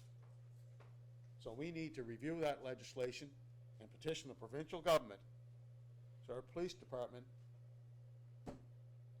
has the legitimacy and the impetus to walk into some of these drug houses and to be able to shut them down, and shut them down immediately, and not have to wait month after month after month after month while neighborhoods are having to wear this frustration on a daily basis, 7 days a week, month after month, 365 days of the year. We have situations where drugs are being sold, drugs are being used in between two city schools. One of them is an elementary school, one of them is a junior high school. The time has come. The time has come to eliminate these illegal activities. Once again, we have people living in these communities for 50 and 60 years. They've never seen anything like it. So, I've talked to the CAO about that legislation. I'm waiting to see that legislation. I want to bring that forward to City Council, hoping to get the support of City Council so that we can petition the province and to give our police department all the resources they need. Okay, whether it's legislation, whether it's human resources, whether it's technology, I'm all in favor of putting more police officers on the street. I mean putting them on the street and camped right out in front of these drug houses. Once and for all. I'm not done, Your Worship. No, I'm not done. I'm not done. 4 minutes. It's 5 minutes you're going on. Yeah, this is an important issue, Mr. Mayor. This is a very important issue. No, we haven't dealt with it. No, we haven't even scratched the outer surfaces. Let me finish. Okay, stop interrupting me. So, I'm all in favor of more police officers on the street. And that's something we have to take a very, very serious look at. Got to start protecting the fabric of these neighborhoods, or people are going to sell their homes and they're going to move. They're the ones that are being displaced. So, Mr. CAO, I'm looking forward to getting that legislation, forwarding it on to City Council, and working with the police department and putting more police officers on the street. Thank you, sir. Similar to what we did back in 2005 when we, the province passed a law to prohibit the sale of alcohol in unlicensed premises. That was what the province did. So it's similar that, and Chief Smith knows how that whole process. But on the outdoor fundraising show for Early Street, the Manse in Marshfield is hosting an event this Sunday from 11 a.m. to 8 p.m. And the Manse is in Marshfield, right next to the Presbyterian Church. So they're doing it as a fundraiser for the residents of Early Street. I think that's great. Okay, do we have a resolution? Any resolution, sir? There's five, Your Worship. Five? Yes.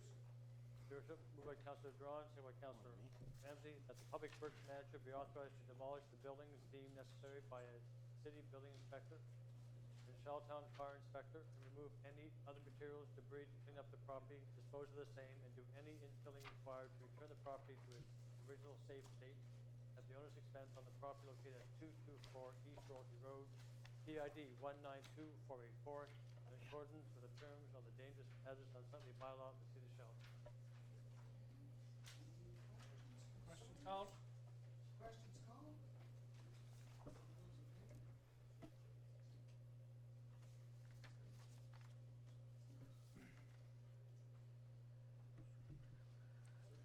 Your Worship, moved by Councillor Drawn, second by Councillor Ramsey, that the public works manager be authorized to cut grass, remove any fallen trees and subsequent undergrowth that would lead to the existence of animal life, remove any other materials or debris, clean up and properly dispose of the same at the owner's expense on the property located at 240 Hillsborough Street, PID 346585, in accordance with the terms of the dangerous hazardous unsightly bylaw of the city of Charlottetown.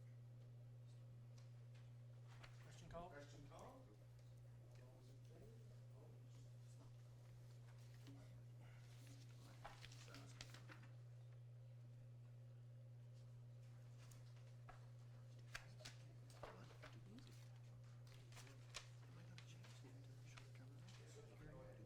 Councillor Drawn, second by Councillor Ramsey, the public works manager be authorized to cut grass, remove any fallen trees or subsequent undergrowth that would lead to the existence of animal life, remove any other materials or debris, clean up and properly dispose of the same at the owner's expense on the property located at 7 McKinnon Road, PID 374215, in accordance with the terms of the dangerous hazardous unsightly bylaw of the city of Charlottetown. Question called? Question called? That should be normal.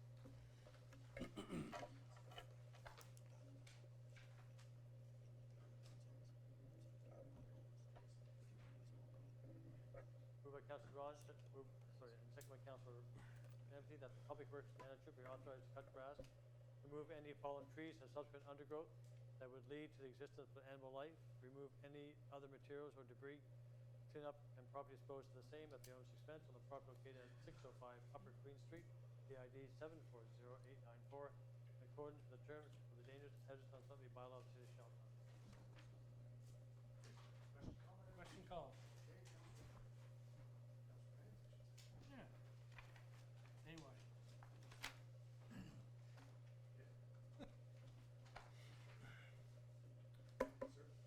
First by Councillor Drawn, move it, and second by Councillor Ramsey, the public works manager be authorized to cut grass, remove any fallen trees and subsequent undergrowth that would lead to the existence of animal life, remove any other materials or debris, clean up and the property dispose of the same at the owner's expense on the property located at 5 Katy Drive, PID 854356, in accordance with the terms of the dangerous hazardous unsightly bylaw of the city of Charlottetown. Question called? Question called? Councillor Ramsey? You're very welcome, Your Worship. Very good. Take place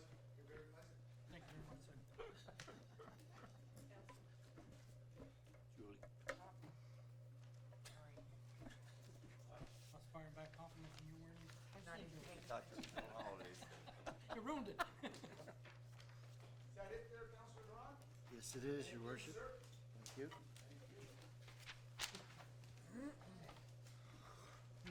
Water and sewer. Okay, Councilor Cody. Deputy Mayor Cody. Thank you, Your Worship. Our committee met, and the report is in your package.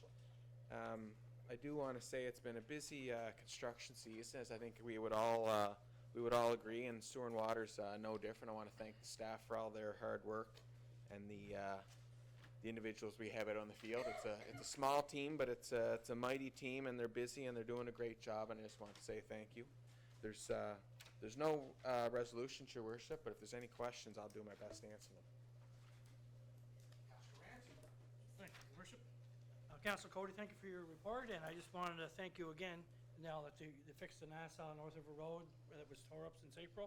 People are very pleased with it. Now, one thing off the list, now we'll be adding something else on probably for more emails. Okay.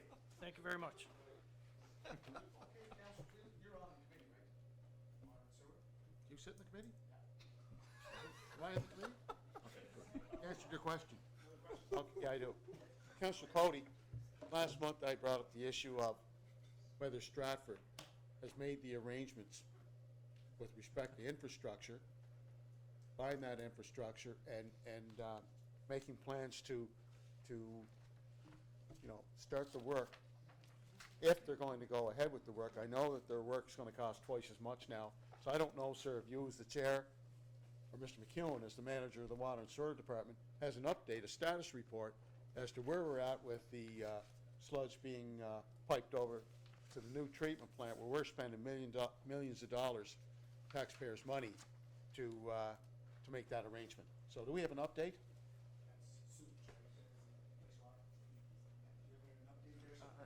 No, I don't, Your Worship. Thank you for the question, Councilor Toole. But there's some ongoing dialogue, and when that makes its way back to the committee, we'll discuss that at the committee and then bring it forward to council. But no update for updates. council.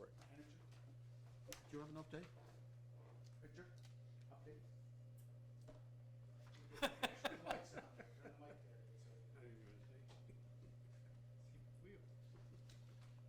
If you'd like, Your Worship, I can provide an update that I have been in conversation with the town of Stratford, and they continue to work with the province to find a means to deliver their wastewater to the city of Charlottetown. Okay. Is that good there, Councilor Cleveland? Yes and no. Okay, thank you. Nothing else to report? Thank you, and Richard. Okay, Public Works. Okay, Councilor Duff. Thank you, Your Worship. The Public Works and Beautification Committee met on two occasions, July 24th and August 8th, this past month. Just to hit some highlights, most of the details are in your package. The signboard policy review has been completed, and the committee has recommended that it be presented to the council, committee of the whole council for discussion before it's implemented and a vote, of course. We hope that everyone is happy with that. The flashing traffic signal pilot project has come to a close, a very successful close, by the way. That's the project where we had almost all the traffic intersections governed by traffic lights, starting at the corner of Nassau and North River Road, going in a hollow square, and hitting almost every set of lights, out to Capitol Drive, over Capitol Drive, coming around onto University Avenue and ending down at Kentucky Fried Chicken Corner, as we know it. That was a very successful, flashing lights from 11 o'clock at night to 6 in the morning. So successful that the police and public works people have asked it to be put in a permanent position in the cities, and we'll be moving further out from that core with new intersections for the same protocol to be followed. So it'll get bigger as we go. The third item that I'd just like to touch on briefly is the Eastlink Center sidewalk review.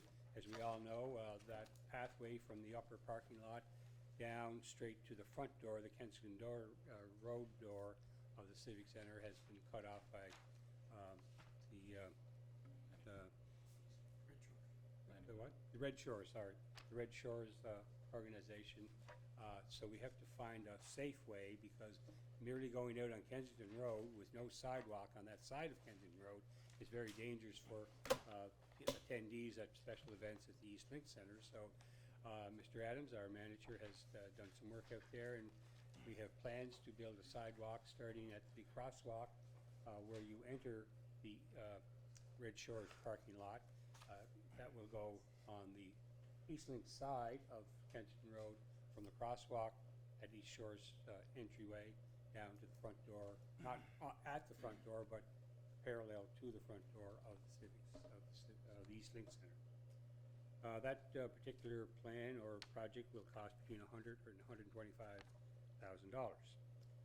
The Queen and Grafton Street Scramble, that's a work in progress.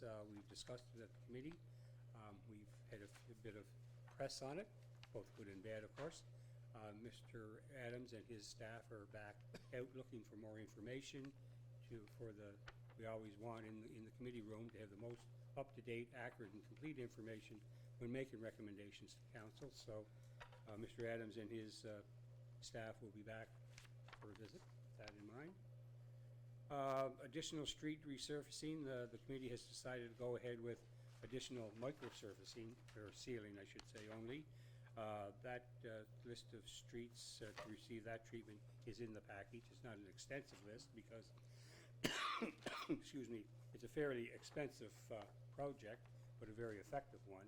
Therefore, the list is not that long. It's nowhere near what the street surfacing lists have been in the recent past. Multi-purpose trails, sidewalk construction. This is an ongoing activity, a joint activity of two departments, the Environment and Sustainability with Councillor MacLeod and the Public Works Committee working together. We have 3 or 4 sites being considered for these types of installations. A major consideration presently is the level of anticipated use before spending large amounts of dollars. And on the large amounts of dollars type of thing, you would think these things would be fairly, not cheap is the word, but reasonably priced, and they probably are reasonably priced, but they are large amounts of money. So we have to be careful to make sure that the need is there, and this is the best way to address the need. Finally, Your Worship, the energy performance contract, there's been some activity in that. It's progressing well as on this project, and it's with the Honeywell Corporation. They've completed a tour of all our city facilities and have identified areas the city could experience energy savings and reduce greenhouse gas emissions. It is now at the stage where it is being recommended to the city to advance an RFP to select a partner to conduct a comprehensive audit of the city facilities, and there's more to come on this later. If any questions, I'd be pleased to answer them, or ask Mr. Adams to answer them on our behalf, and I have no resolutions. Thank you, Your Worship. Thank you, Your Worship. Thank you, Councillor Duffy, for your report. Just, I was reading through the report, and I see that under the sidewalk construction, or the multi-purpose trail, and that 2 were considered Towers Road and the Beach Grove Road. Yes. And I see that the committee agreed to go with the Towers Road. Yes. Is the Beach Grove one kaput for the year, or is that still being considered? Thank you, Your Worship, or thank you, Councillor, for your regard. That's why we had a subsequent meeting on August the 8th. That was the meat of the matter for the August the 8th meeting. We had 2 meetings. At the July 24th meeting, we discussed and decided, various things about these 4 sites or 5 sites in total. We had second thoughts about them because when we got the dollars that were involved, I mean, the one, for example, at Towers Road, it's estimated to be, I believe, $250,000. That's $250,000. And if it's going to be well used, it's probably well worth the $250,000. The point now is for Beach Grove and for Towers Road and for the Brackley Point section, the answer to what Mr. Adams and his staff are trying to do is to determine the usage. What's the potential? Because we don't want to go spend $250,000 to find out it was just an opinion of a small group that don't use it anyway but like to have one. And I'm not saying that's true in either one of the cases. So I can't remember what the question was. Well, just if Beach Grove Road is even Still in the running? Yeah, Yeah. for this year. Yes. Just to, Yes. Riverside Drive is more in Councillor McLeod's area, because that's where they recovered the money. So the Public Works folks aren't really directly involved in these, okay? Follow up. Yeah, thank you, Your Worship. Thank you, Councillor Duffy, for the reason why I'm bringing this up again is, of course, with the Beach Grove home out there, the trail, it's a very narrow road out there. So if families are looking to take their loved ones out for a stroll, that road is very narrow. It's not safe. Nature trail just isn't sometimes suitable for a wheelchair. But the other thing is we have the Stars for Life as well out there and other organizations. So like I said, it is that missing piece out there, and again, that's why kind of I'm advocating hard for that as opposed to the side streets and everywhere else. This is kind of important, just the connectivity around that area. That way people can get out and enjoy safely. That's all. Thank you. Thank you, Worship. Yeah, just from the environment sustainability side, we met at the same time Public Works was meeting, and we had given our share of the money, but we're not 100% sure what the province is doing yet on the Fitzroy Street project. So we said, whoa, let's make sure we have all the funds in place, and of course they're going to have their input as well. So we had asked at the committee level for Councillor Bernard to ask the province. We had to select someone, so he was selected, and as of right now, I know he has to get back. But all these projects just kind of got put, whoa, let's just wait until we hear what's happening with the funds from the province as well. Okay, good. This is where I was supposed to ask my questions about ditches, sidewalks, and now multi-purpose walkways. And I guess I'm just confused around, we've identified Towers Road, Beach Grove Road, but what criteria and process is used to kind of zero in on that? Like, there's been no discussion around your area. Like, I have East Royalty where they've started the multi-purpose pathway. We've invested money in Andrews Pond, extending this beautiful pond to connect you into Sherwood community. But has that been considered for extension for the multi-purpose pathway with the new development, with the school, with everything there? Like, what is the criteria when we're talking about identifying areas would be my first thing. And my second thing is I've heard nothing yet on tenders for new sidewalks. It's interesting, Valdane is done off St. Peter's Road and it stops. And then as you move on to Messer, Arcona to get to the school where you would need a sidewalk, because we heard back when the proposal came in to put new apartments in by Stone Park, how crazy traffic is and stuff. But that hasn't been completed. And I sit back and wonder why, it's great to start something, but it's really great to finish something, especially in those areas where we know that there's a need. So I'm just wondering, how do we determine, and are we able to have input into these things in council, so it's not just something where we're told? Your Worship, I can start this, and I'll ask Mr. Adams to fill in. The impetus for the whole thing to begin with is to fill in gaps, where there's gaps, where the pathways come for a while, and then they stop, and then very close by, they start up again. So it's to fill in gaps to make the longer stretch more beneficial to more people.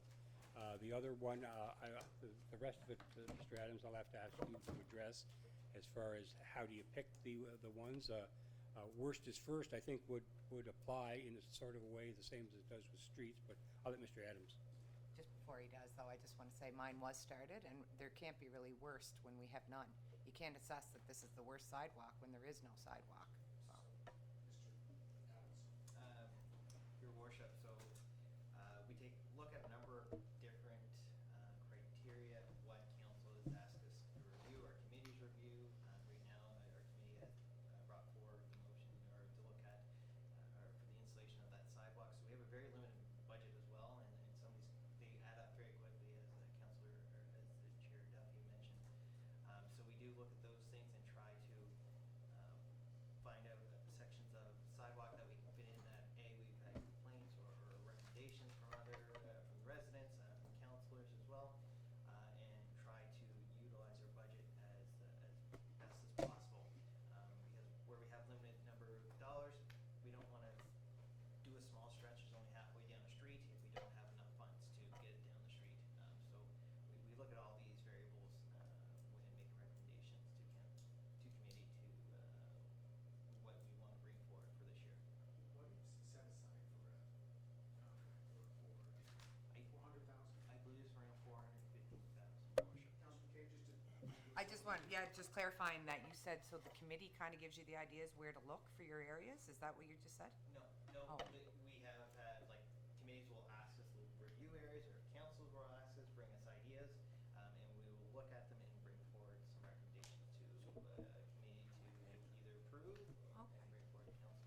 So we can put in recommendations. Correct. Perfect. We will always take a look. No problem. Thank you, Your Worship.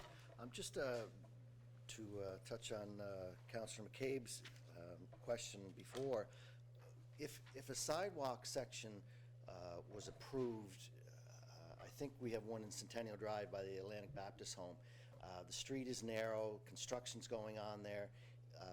I think the department approved it or had the engineering done for that. And so when you ask about it, well, it could be this year, next year, or the next year. How do you get closer? Like, I'm telling the residents that it's on the agenda.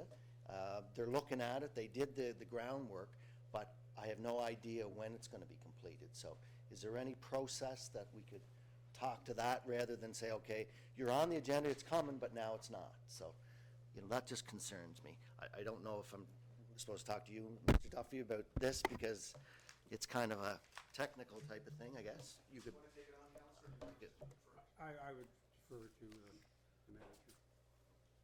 I guess when, Your Worship, when these projects are brought forward to us, again, we look at it, but it depends on where they, again, we try to fit or do as many sidewalks as we can with the budget that's allotted, and based on where the need is, we're trying to finish up certain sections. There's a lot of unfinished sections around the city, and we're trying to get them as we get there, but again, we're limited by our inland capital budget.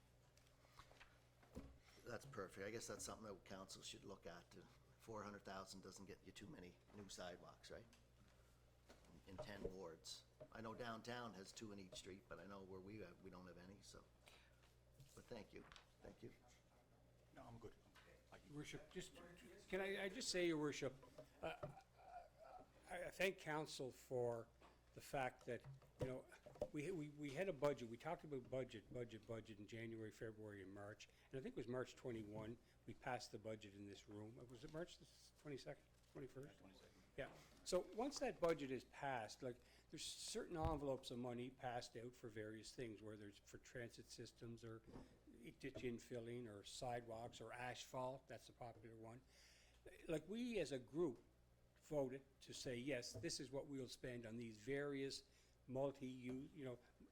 these many uses of taxpayers' money in the city of Charlottetown. Especially when something is advertised in the paper or on our website or whatever, like the list of streets.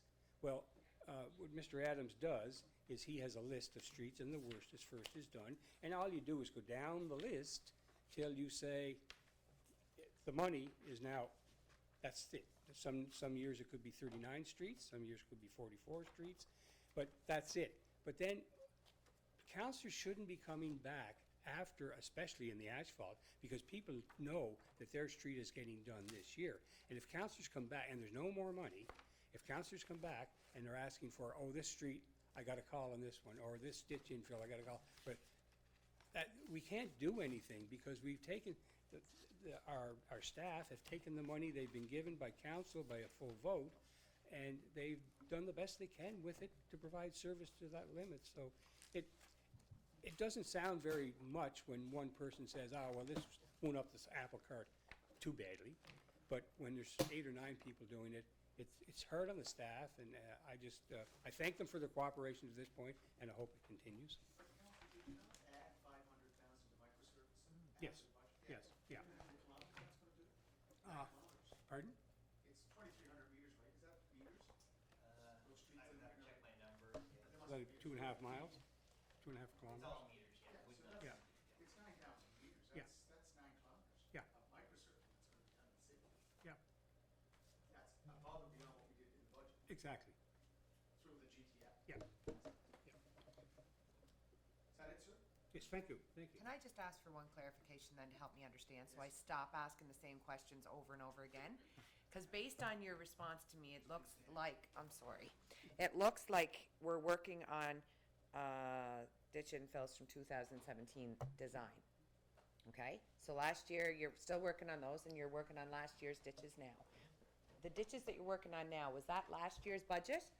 Because they would have been approved the year before if they were already designed out, right? Your Worship, so in 2017, to refer to what your previous email, Yeah. In 2017, the committee approved a list of streets to go out for Mhm. design, which the tender was approved and awarded to a Mhm. consultant to design a number of streets. Okay. And there was a large list, and based on budgets, it took 2 years to complete that list. So we are still working on that list this year. With this year's budget, though, Mr. Correct, Adams? this year's budget. Okay, so you're using this year's budget to make up for a 2-year-ago design? That's correct, yes. That answers a lot more than I was wondering what was going on. Thank you. Anything else? Thank you, thank you. Thank you. Thank you Thank you. for that 9 kilometers of record service. No problem.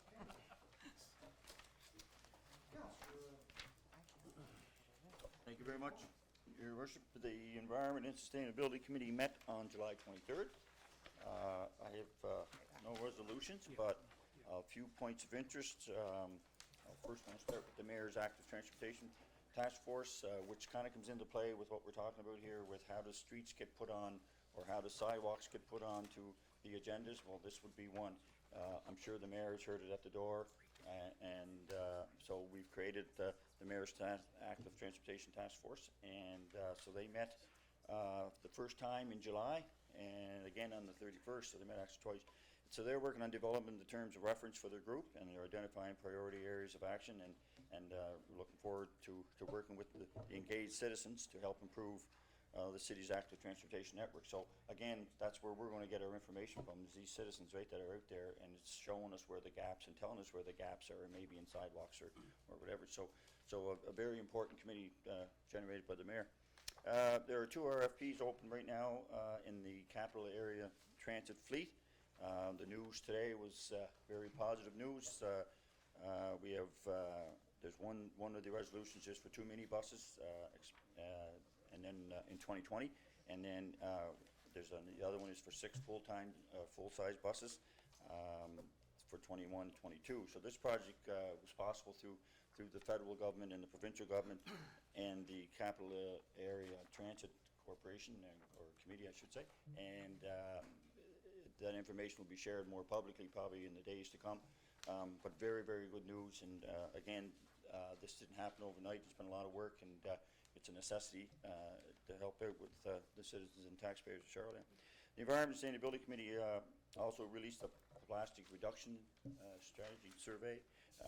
The idea there is there's 2 surveys, one for the business sector, one for the residential, to kind of see what barriers that residents may have, and then eventually and businesses as well, and then eventually we're going to try and create an education program with that to help reduce our plastic waste in the community. And the Charlottetown Food Council met on July 17th.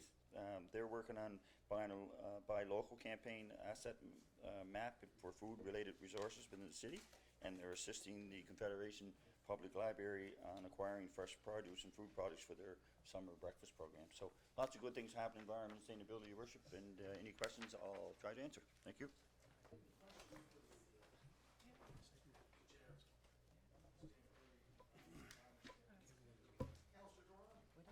Thank you, Worship. I'm back here again this time of year. I have a number of elderly residents in my ward have called me again expressing concern over the fee that they have to pay for spraying cinch bugs.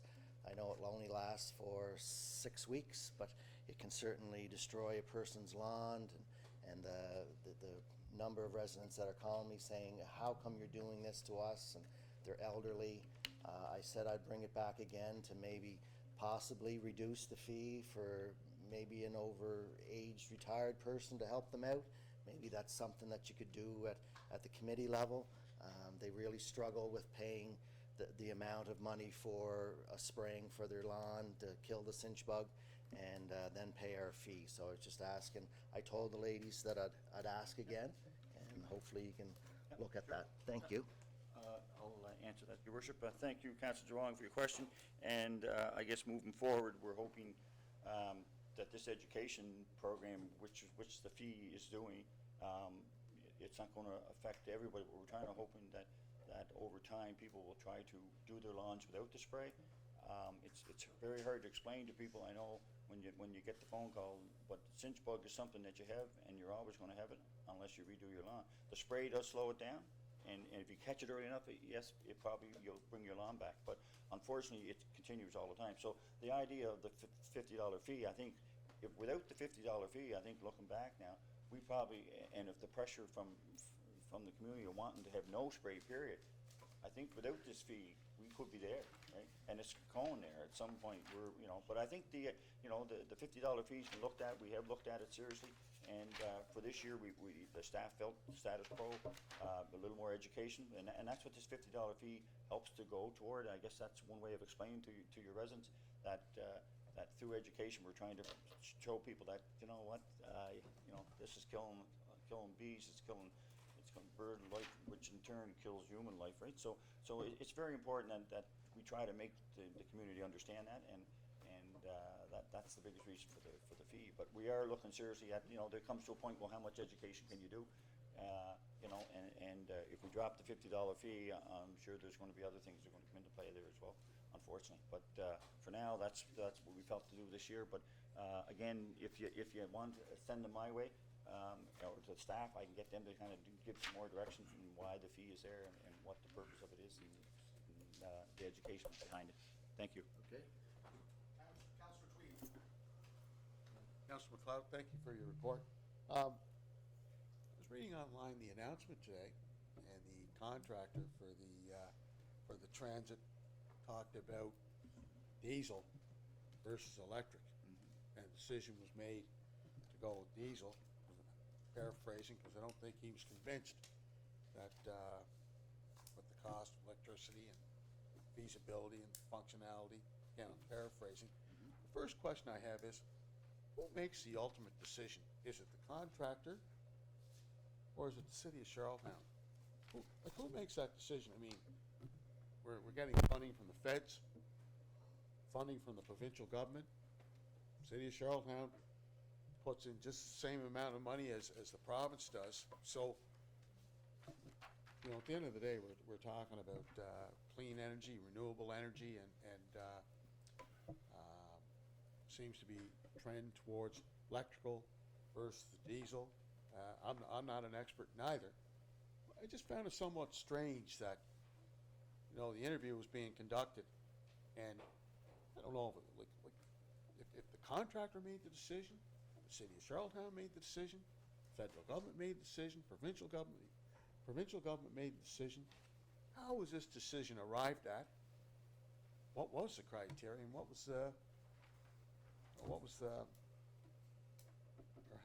did the due diligence, how did we arrive at that decision?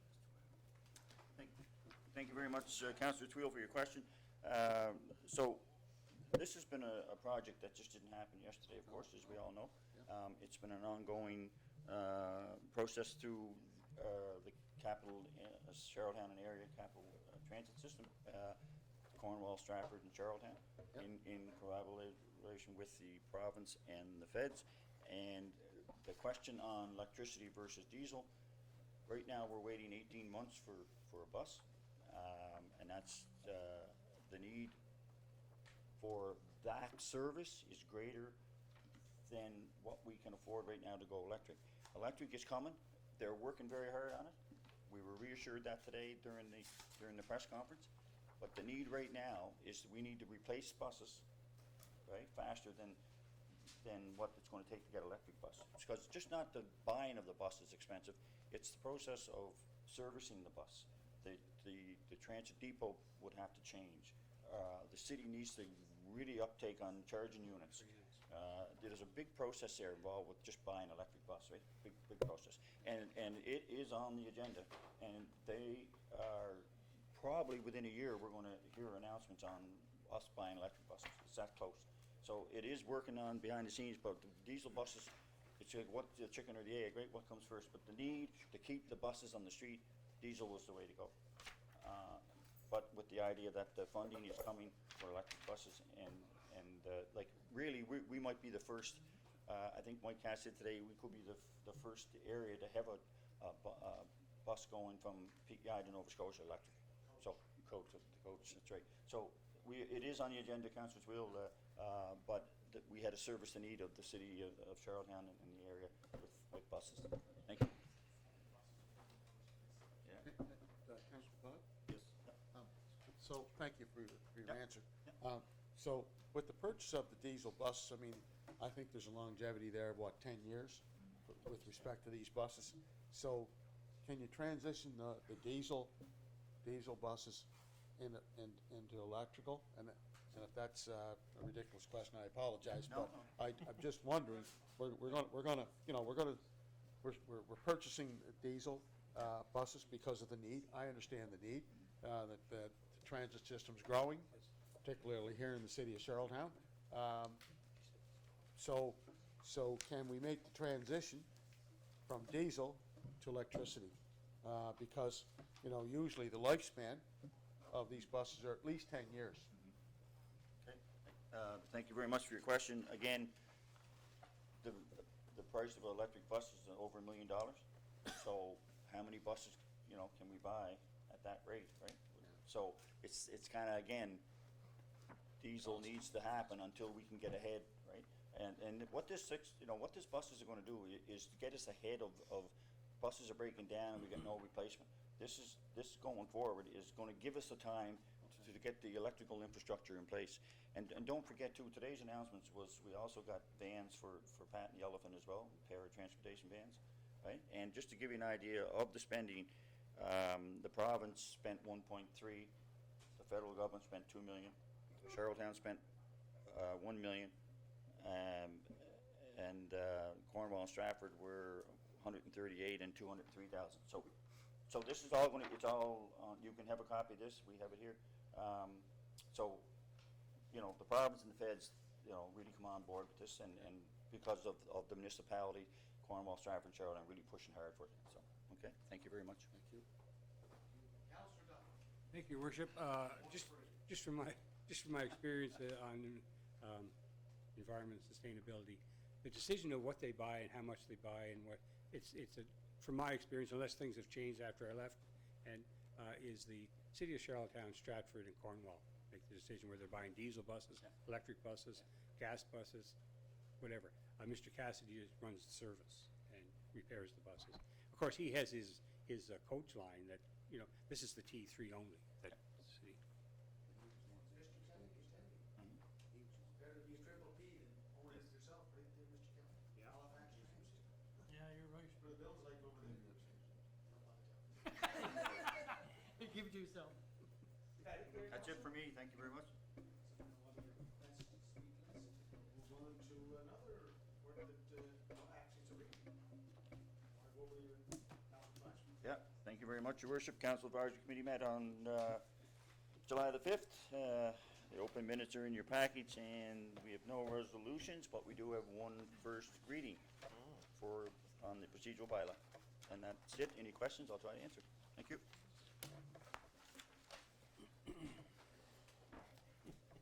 Your Worship, to amend the City of Charlottetown Procedural Bylaw 2018-19 to indicate when a meeting of council shall end. Resolved that the bylaw to amend the City of Charlottetown Procedural Bylaw be read for the first time, moved by Councillor Massage, Pass. Carrie.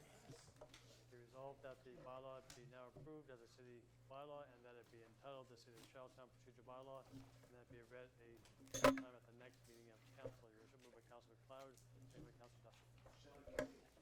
Pass.